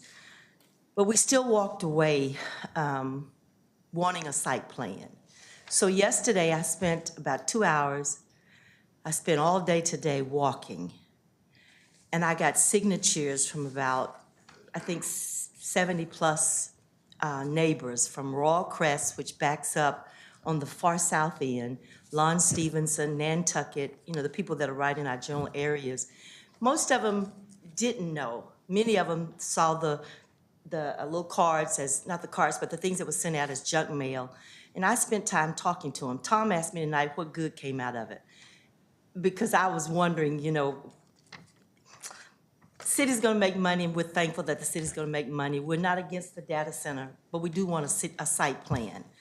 So I had them sign this, and this said 45-day delay just to get we were asking you to delay it for 45 days to give us a site plan so that we would have a little bit more assurance of what was going in. They have made some concessions, we're not against it, but we do want a site plan. And so I was running to get here, so I don't know if I need to give you the petition or whatever. I'll give it to Jeanette here. Thank you. So that's our thought, is we just like to have a site plan so we feel a little bit more confident. The good that came out of it is I got to know my neighbors, and I think we'll be better organized. So many of them didn't have a clue what was going on. There was another petition. I know somebody else walked, but I don't think they really understood what was happening. And I would just appreciate it if we could get the site plan. I wasn't for sure if he said they were going to give it to us. Did he say that? Well, hallelujah, praise the Lord. I will go. Thank you, Ms. Helen. Councilmember Bivens and Councilmember Nettles. Councilmember Nettles. Yeah, thank you, Mayor. So.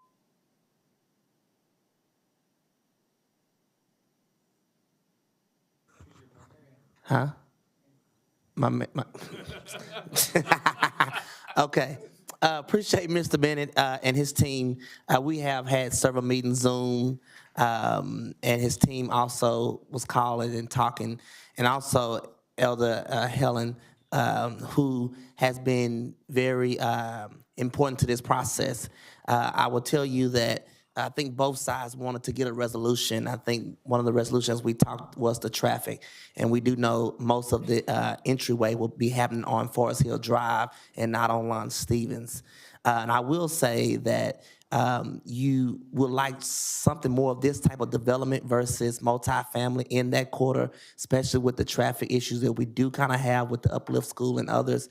I will also remind the community and the city is that COG has set aside dollars to go towards fixing the infrastructure along Forest Hill Drive that has been in the works with partnership with the previous former Commissioner Brooks and now Commissioner Miles.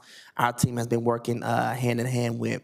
And I will tell you, as I talked to text message with Elder today, the community wanted a site plan. And so I really appreciate you, Mr. Bennett, having the last 30 seconds before the meeting and committing to giving them a site plan today. I think that really shows leadership and shows your commitment to the city of Fort Worth and Forest Hill, because the reality is this property is in Fort Worth, and those who had issues was Forest Hills. But I made it an effort that when I sit here, that we're good neighbors to Forest Hill and Everman, because we basically overlap them. And so I'm going to move to approve this case with the site plan requirement. Councilmember Bivens. I just want to tell you who the missionary is. And Helen, I've known you before you were Collins. And I want people to know how during COVID, when people were giving out food, diapers, and sanitizers, this woman was delivering furniture in 18-wheeler trucks on a regular basis. Still. And so whenever you have anything that Ms. Helen is involved in, it's going to always work out okay. And it's good to see you again. We're nearly kinfolk. Yeah. And those are my remarks. And of course, I support the motion made by the council member. Thank you. I've got a motion and a second. Council, please vote.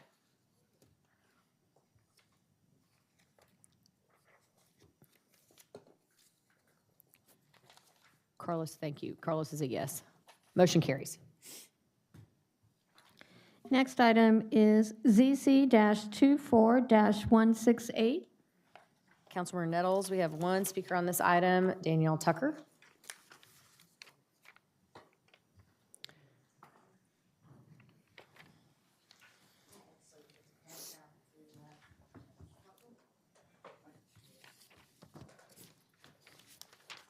I will make this brief. Again, greetings, Mayor, council and staff, and Councilman Nettles, I want to thank you. I am the owner and developer of 1203 East Luda, which is a 114-year-old original store in the historic South Side neighborhood. This store will be a viable business in the historic South Side neighborhood. The paper that I handed to you all is an archived letter from Mr. Dewey Redmond, who quotes, says that he is a country boy trying to make it in the big city. In his YouTube video, Dewey Time from the early 2000s, he also references the Evans and Rosedale neighborhood as a vibrant African-American neighborhood. And we just want to notify that Mr. Dewey Redmond's archive is in the Texas State University Archives in San Marcos. He is one of the last great Texas tenors. Saxophonist Dewey Redmond was born in Fort Worth on March 17, 1931, and grew up across the street from a jazz club where he could hear the music of Duke Ellington, Fats Waller, and Louis Jordan. And it's a pleasure to have this building to be rehabbed and restored to the historic South Side neighborhood. And again, I want to thank Chris Nettles, Councilman Nettles and his office for allowing the uses to bring the original store back to the historic South Side. Thank you. Thank you. Councilmember Nettles, at the conclusion of our speakers. Yes, thank you for the work that you're doing in historic South Side, and we look forward to this project. Move for approval. Motion and a second. Please vote.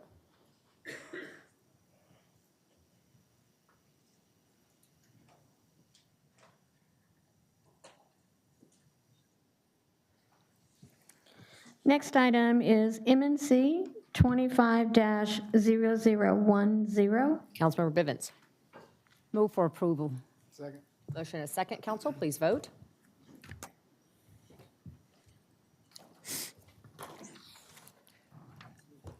And motion carries. Council, thank you. Mayor, I believe that concludes all of the action items. It does. Thank you, Jeanette. Tonight, we close the meeting in honor of a very special man, Mr. Paul Reyes, who lost his battle with illness on December 28th, aged 85. Mr. Reyes was a beloved Texas Boxing Hall of Fame boxing coach and devoted family man whose life's work shaped champions and represented a Hall of Fame work ethic. While working at General Motors, he dedicated himself to mentoring underprivileged youth, fostering their talents and supporting them inside and outside the ring and what the boxers needed. Reyes trained world champions like Donald Curry, Paul Ayala, and became a present role model and supporter in many lives. His legacy is one of kindness, hard work, and unwavering commitment to helping others succeed. Thank you, council, and meeting is adjourned.